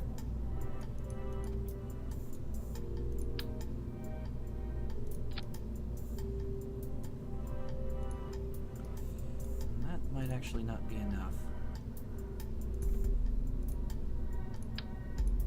This time we'll put some RCS on.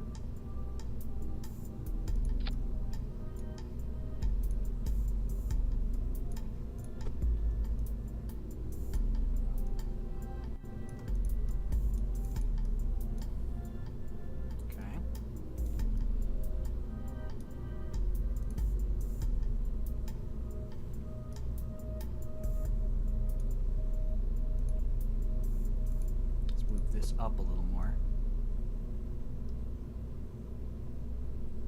because that will give us room. Well, no, don't want those because they're just going to interfere with things. Give us room for that.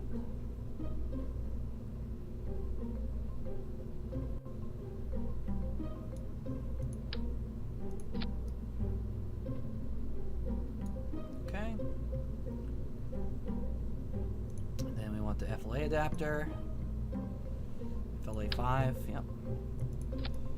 And we want a grabber. Okay.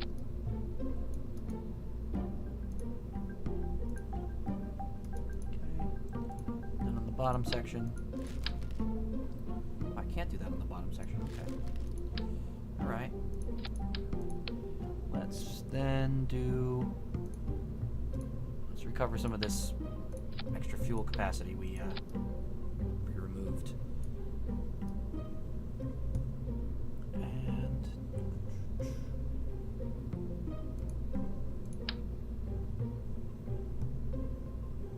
Oh, that's going to be super inconvenient. Alright, I guess we won't be using that one. Let's use something else. Could use just a small tank.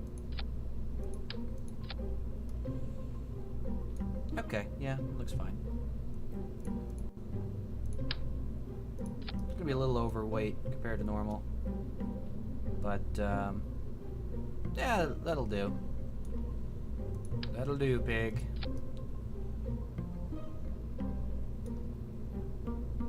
It's still gonna fall in the 3-ton range, so we are good. We are good.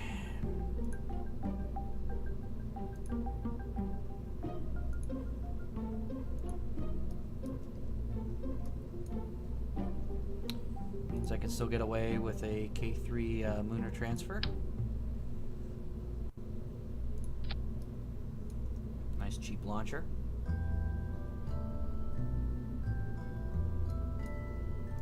I'm gonna try it without the fins this time too. See what happens if I don't use any fins on this version.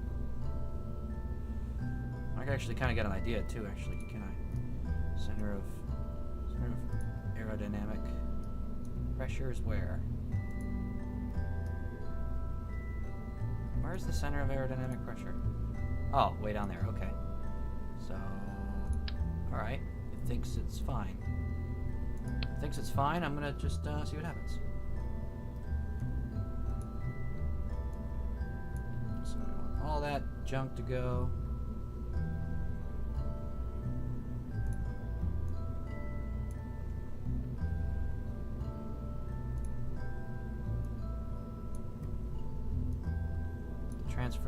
Transfer engine to kick on.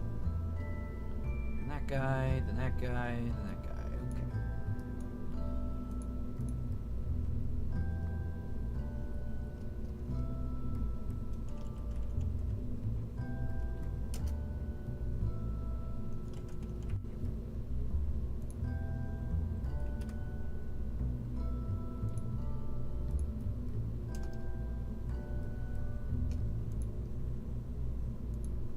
Alright, cleanup probe. Let's grab some more space debris.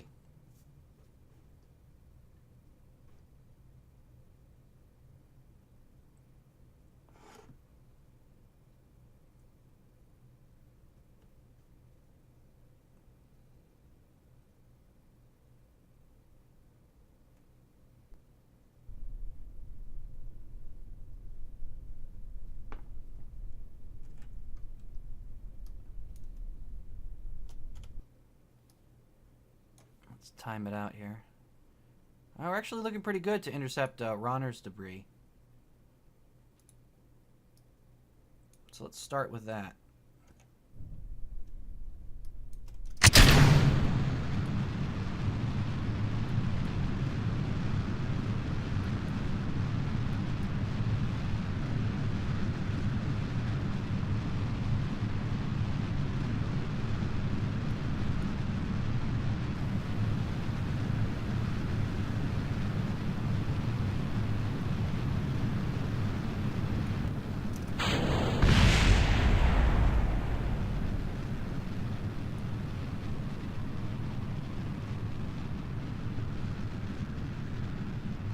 Oh, it seems easier to control without the fins. Funny how that works.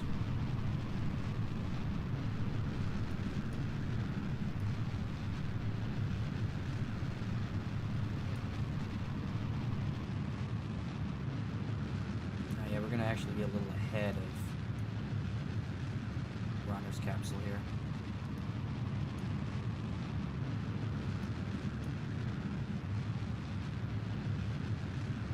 Not by much, though.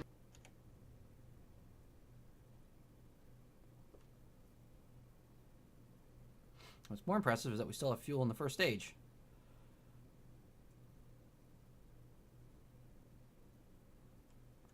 never happens. Just a very light satellite, so very light probe. There we go. Now at apogee.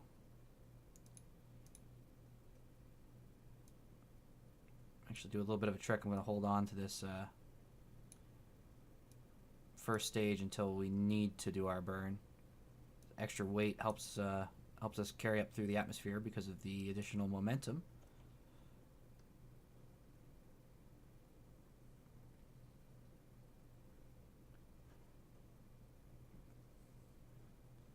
Let's see. Almost in space. Let's deploy the fairing early.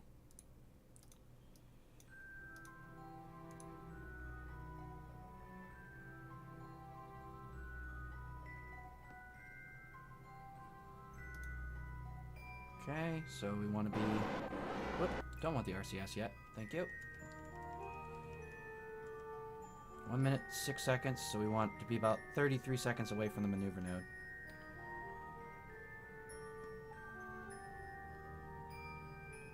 Finished. Oh, you got your geostationary orbit going? Whoop. Staging, not throttle. I knew that. I hit the throttle button on a stage that was dead. Watch my retired satellites burn. Yes, that is one of my favorite activities. Burning old satellites. I did that with quite a few of mine, although some of them don't have enough fuel to deorbit themselves, which is a problem. And I'm stuck going up and sending grabbers.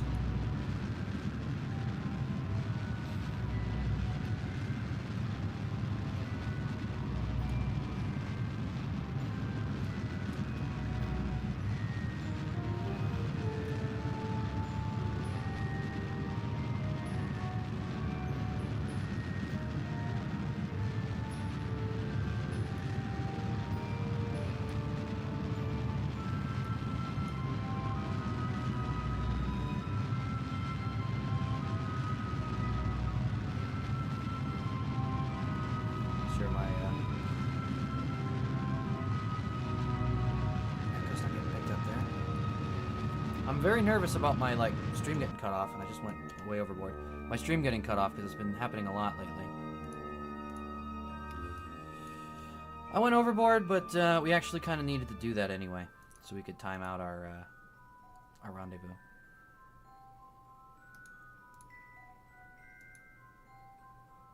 Oh, no, actually, I screwed that up. Well, okay, that's what I get for not paying attention while I'm doing a burn, huh?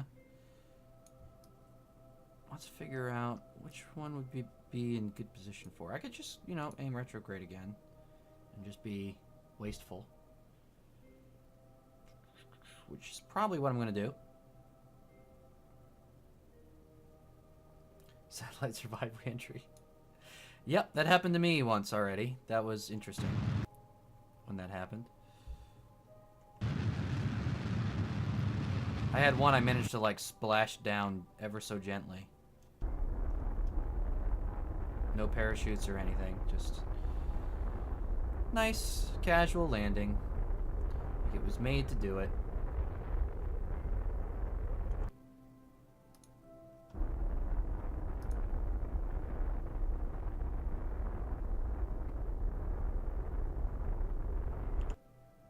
There you go, just doing some unplanned burning. Looks pretty good. Since we had a ridiculous orbit, we might as well. It's one good thing that came out of our overspending our burn there. So we're going to be pretty close to this, right? Coming up here.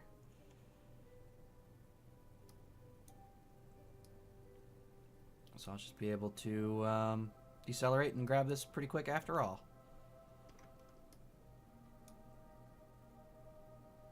To get within 600 meters.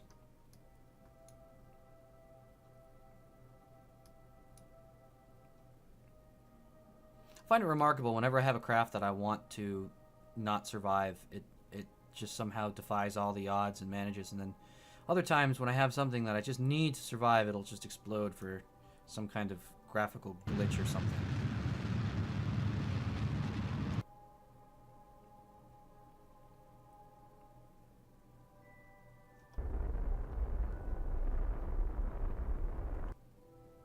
Okay, we are going to go grab this piece of space trash. This is Ronner's old capsule. Get rid of this damn thing.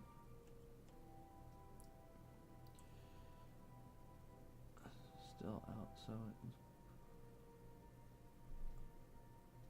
that's actually pretty impressive. I gotta read that off. So your antenna was still out on the satellite.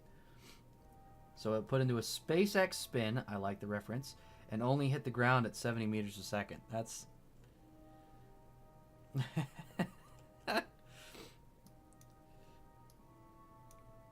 it's actually really good. I had one that I just had so much fuel in it, I was just kind of joking around and kept the engine running, and I actually splashed down at something like 6 meters a second and recovered the satellite. That's got to go on my highlight reel somewhere. But that wasn't really fair. That was just because I had enough fuel to do it.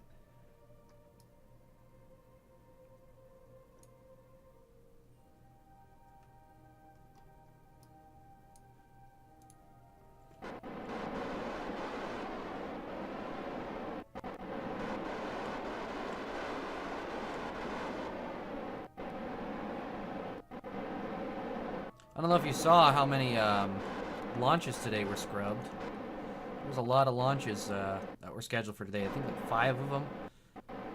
And at least 3 that I know of got scrubbed. We had a SpaceX launch get scrubbed. A Blue Origin launch get scrubbed. And I think a Delta 4 got scrubbed. I could be wrong about that one.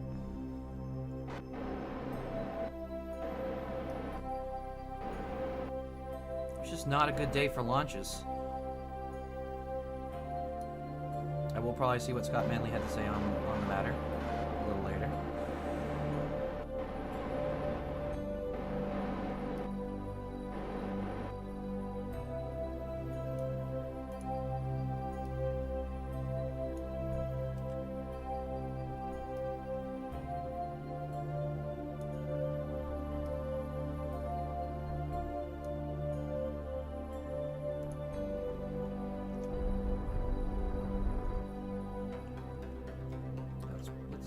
Approach this fairly fast.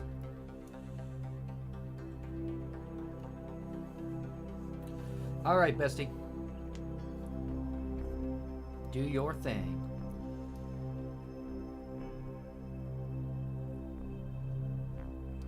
Ooh. This is looking just a little off.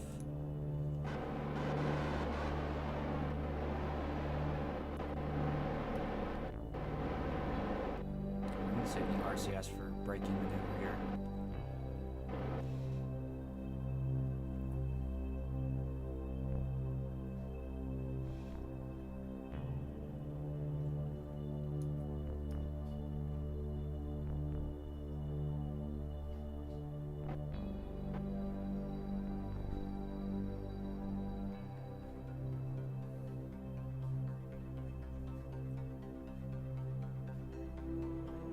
Almost there.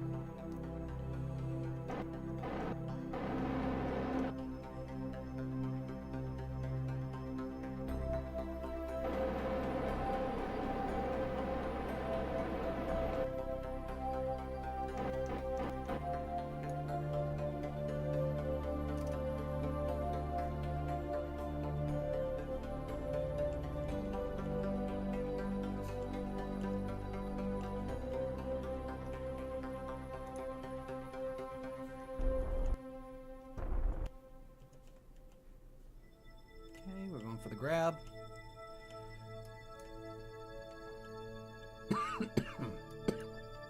Pardon me.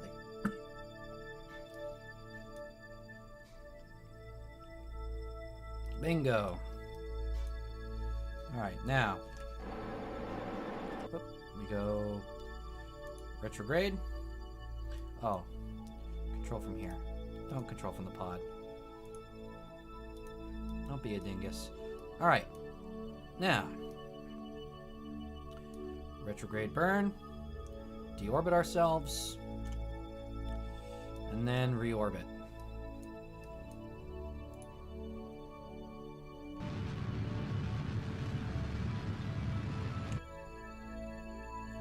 Prograde.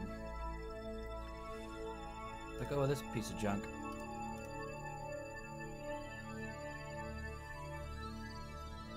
Well, actually, I need to tip a little bit. And then release. And then aim. Prograde again. Quickly, please. Get ourselves back into a stable orbit. There we go. Alright, there's one piece of space debris down. Like millions of space debris pieces to go.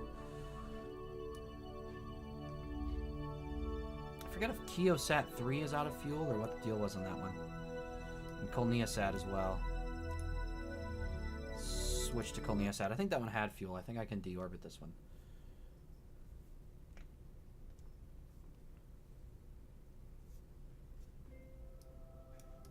Since this no longer serves a purpose to anybody. Oh, still have a thinger. If that's gonna do me any good.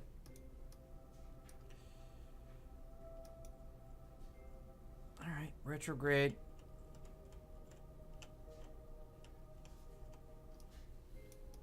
So 30 days ago I was supposed to do this maneuver.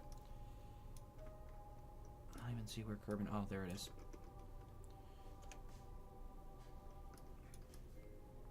This is a little early for our burn, but should still work.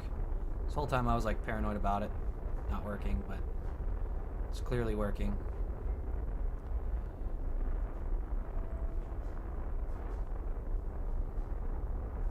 So we are going to finally deorbit our Kolniasat.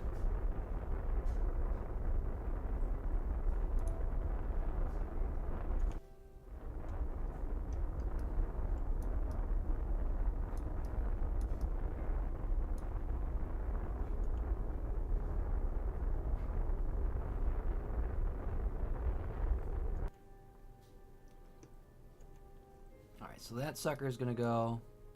That'll clean up a little bit of this mess. Our relays are still good. Keosat no longer matters because we did replace it with the relay sats.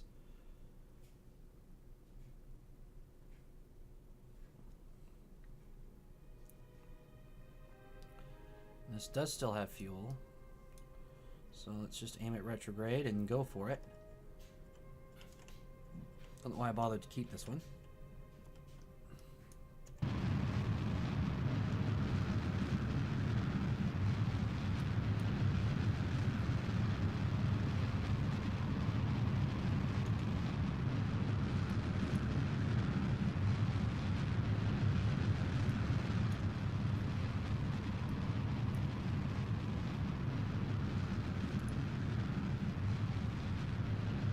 That had a lot of fuel to deorbit. That is going to have no problem deorbiting. Alright, then we've got the relays are good. What is this one? Keosat 4. Keosat 4. I don't know if that one... Whoop. This is my screen again. This one has some fuel.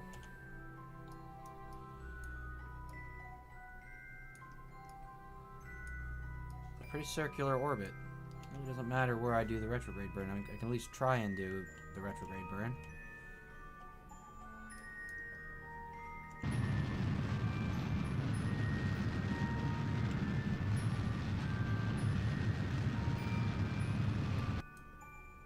Yep, didn't have enough to deorbit, doesn't look like. Nope, not even close. But I tried. Let's see, we got those two satellites going down.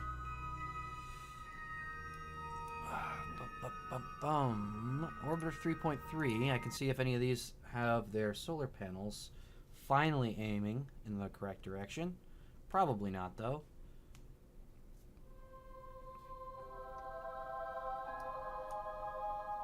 Yeah, this one still doesn't have power. Over the course of many orbits, it is slightly rotating, and I might eventually get solar power from this thing in order to deorbit it. So let's see. Orbiter 3, I think it's just out of fuel.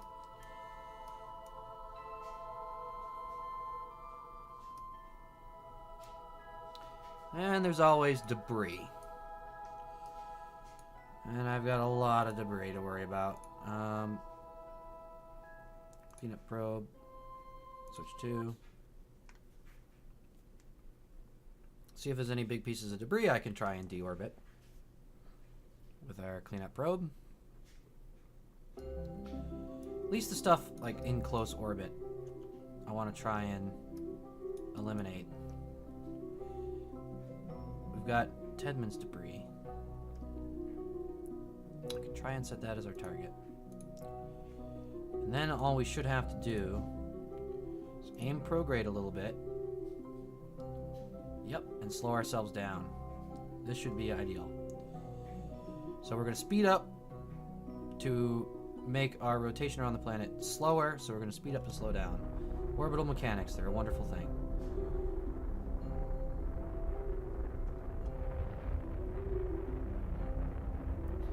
Actually, going to stop for a second, because that's affecting this current orbit. What is it going to be on the next orbit? I wasn't paying attention to that. Next is going to be ahead of us, so we actually need to burn retrograde. Target position next orbit.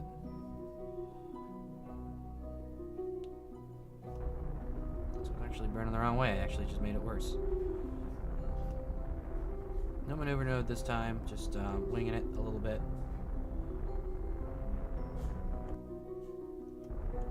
Which worked out pretty good, actually.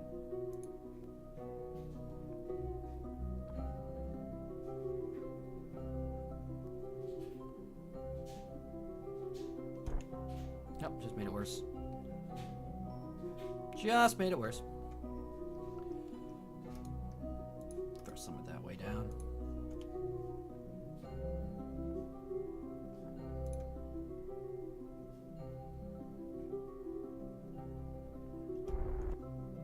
There we go, 0.9.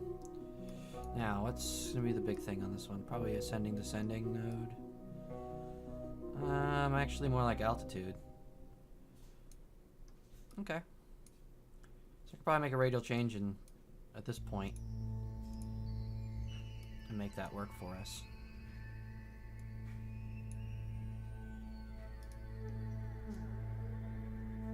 Oh, that's the wrong way. Nope, that's the wrong way too. So 0.8 is probably the best I can do with a radial change. Alright. It's such a small change, I don't think it's even worth doing. Let's just time warp out to the opposite point and just see if we can't correct it from there.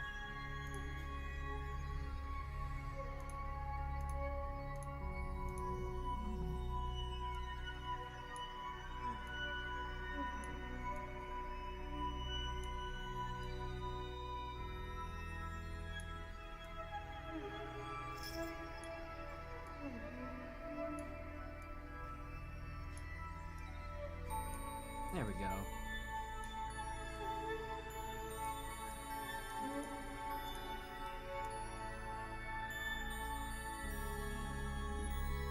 That's hardly a maneuver at all.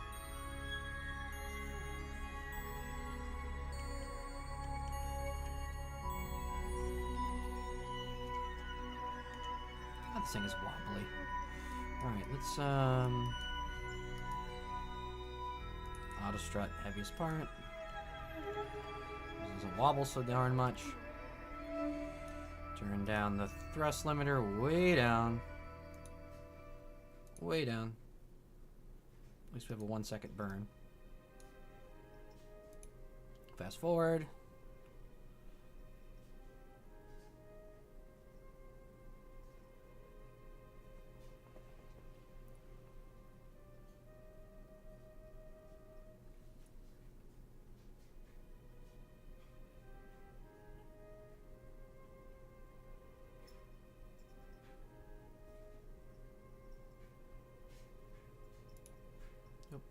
right past our maneuver.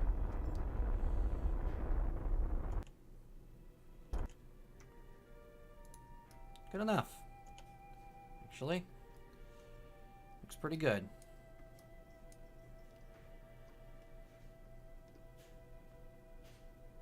What the hell is that? Oh, that's okay. Yep. That's that crazy debris that's gonna suck. And what is that?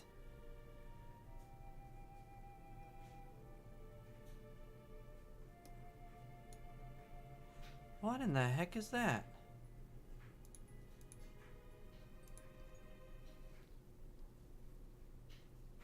Did I send something to, Oh. Ooh. I might have goofered. Oh, no, I didn't. Okay. Woo! I forgot this was out there. Man, it still has 7 more days. This is the relay network for Minmus.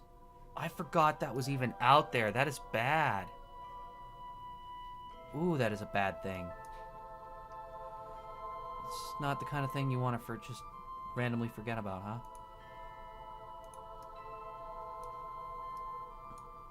Man. What is wrong with me?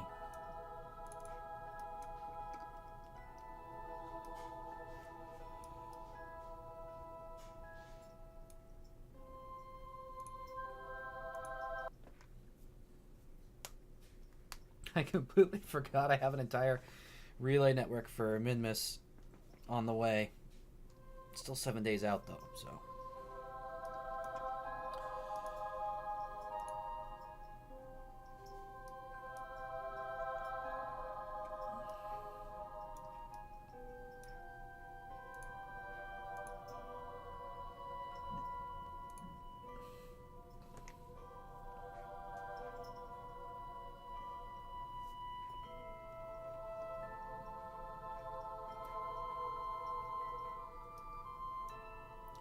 Alright.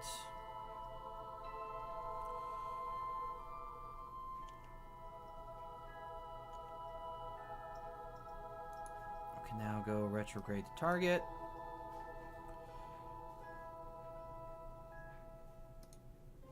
Full thrust.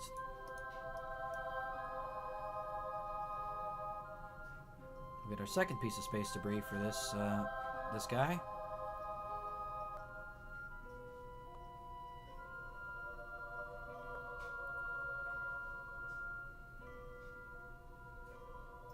I'll make, what, our 5th piece of random space debris that we've cleaned up tonight. Do my best to be somewhat responsible and do that. Okay, way down on the thrust limiter.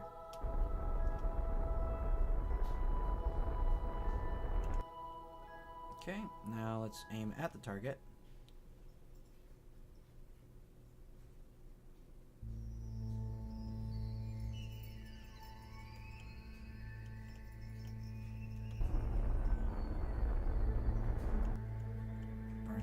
That way, I'm doing that wrong.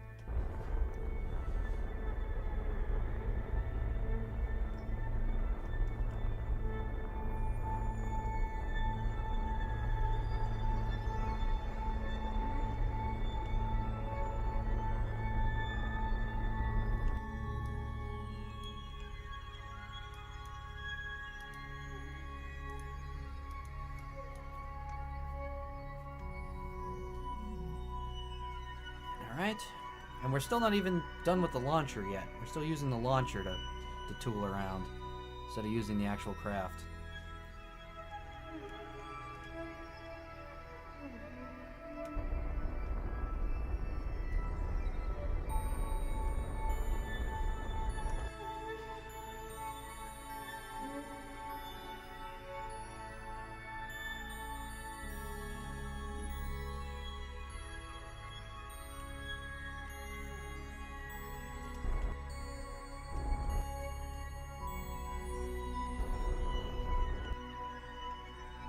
Small maneuvering burns.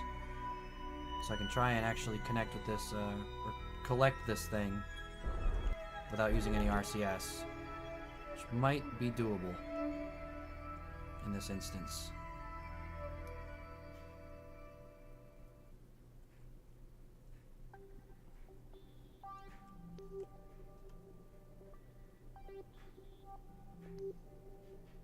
Hard to tell. Hard to tell. Might be doable. Might be doable. Might be doable. Nope.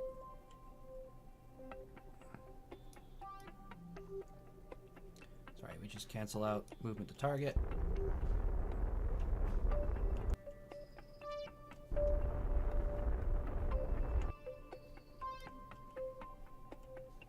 While we're nice and close,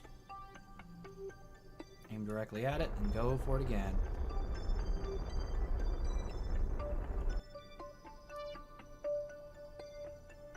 Still do it without monoprop.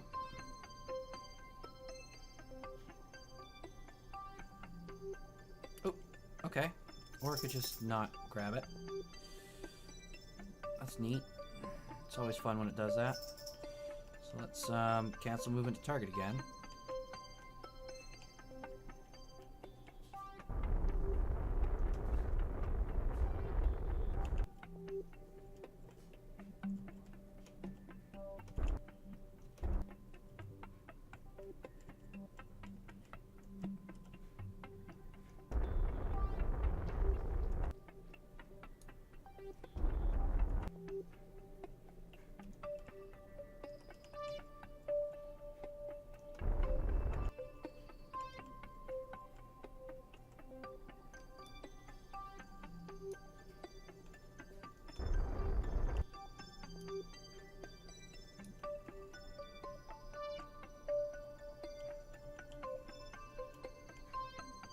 There we go. That was more like it. That is a dead-on grab.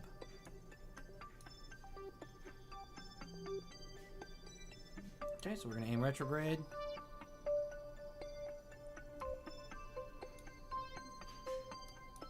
Another piece of space debris to deorbit.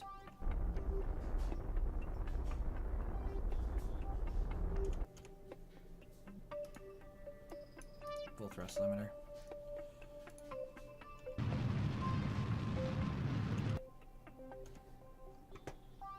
Okay.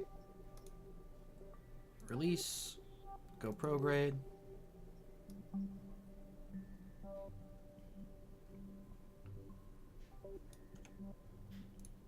Go full throttle again. There we go, back in orbit. All right.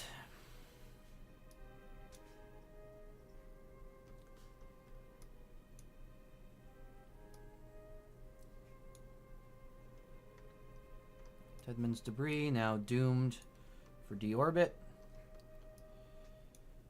Now, what other debris can we go for?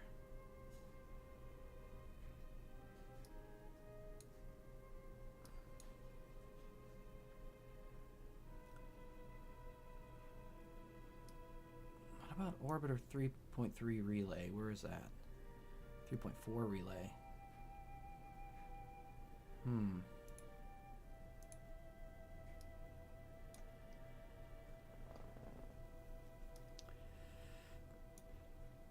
What if I add a maneuver here?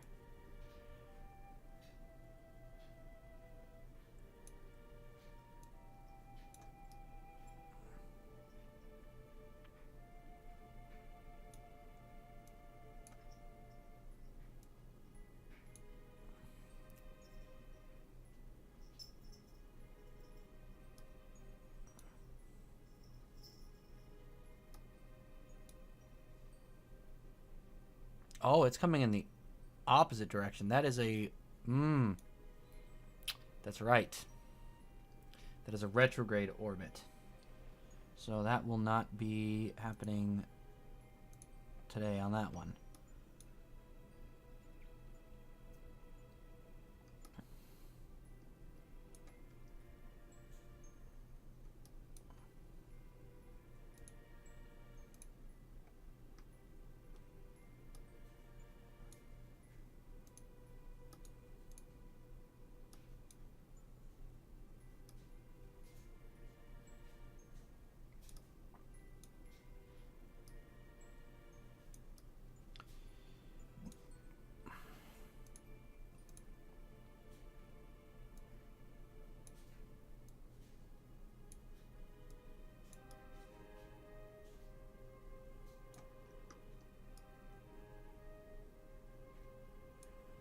Hmm.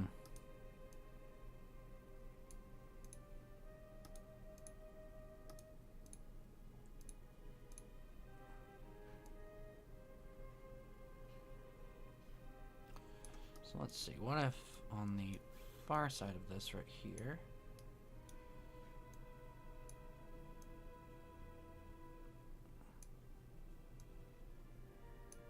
Oh, we had something there. We had something good.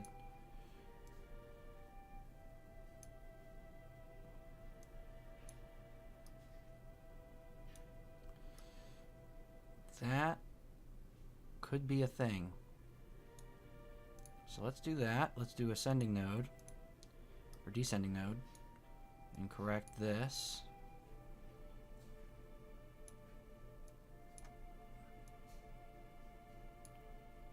That puts our timing off a little bit, so we'll have to change our timing.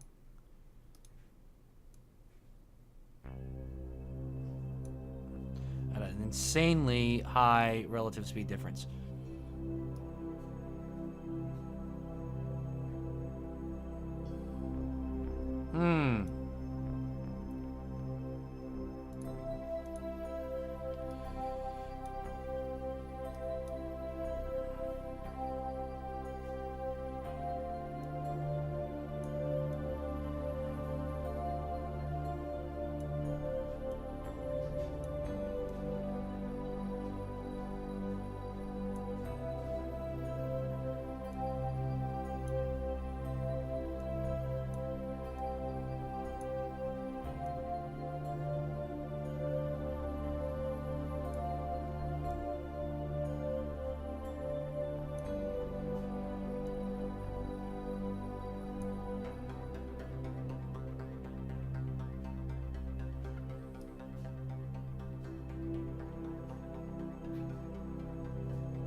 This could be interesting. I want to see if I can do this. Oh. I also want to deorbit this, wow, okay. Oh, I'm an idiot.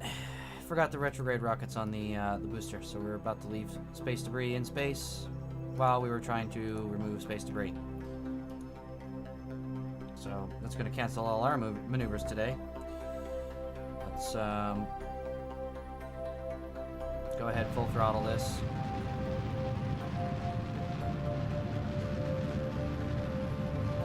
Deorbit it. Stage. Go prograde. Docking. RCS. Linear. Get out of the way. Back to staging mode. RCS back off. And full.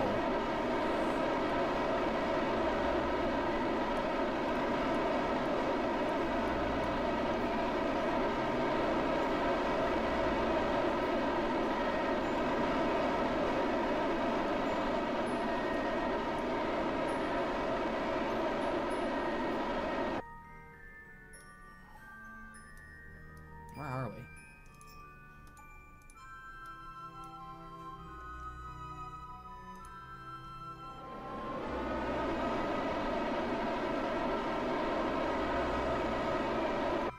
Okay. It's all corrected.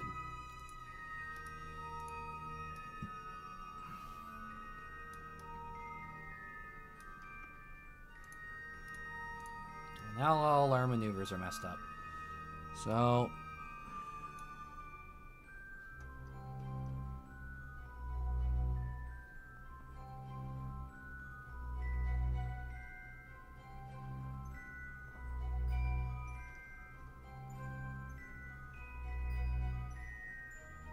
just set this as our target.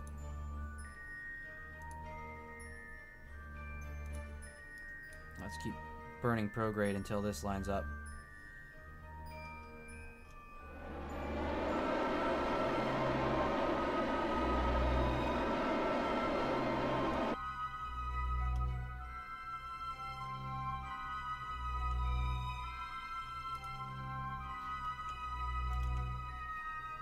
Pretty good. Good enough anyway. At least we'll be getting more space debris and cleaning that up.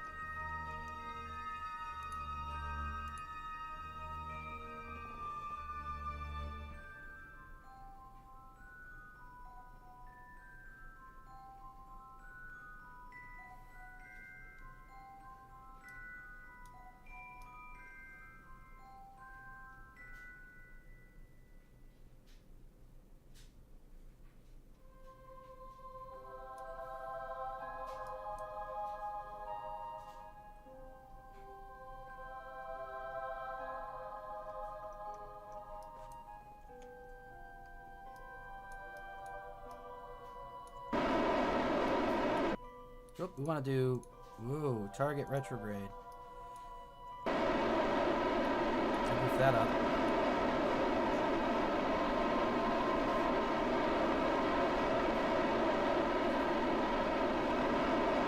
Still reasonable.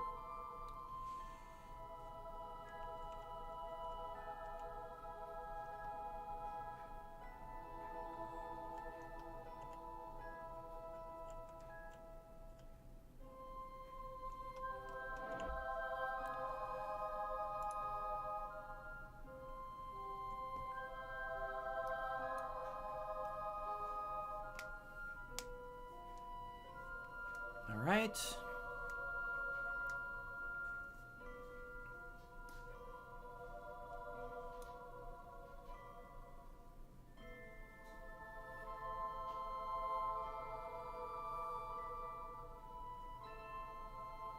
gonna drop stream there for a second. Okay.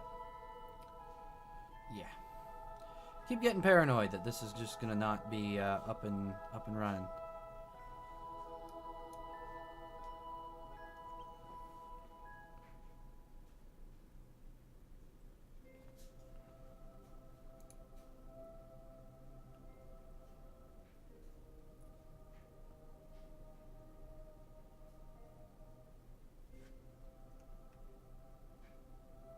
There goes our space debris that I wanted to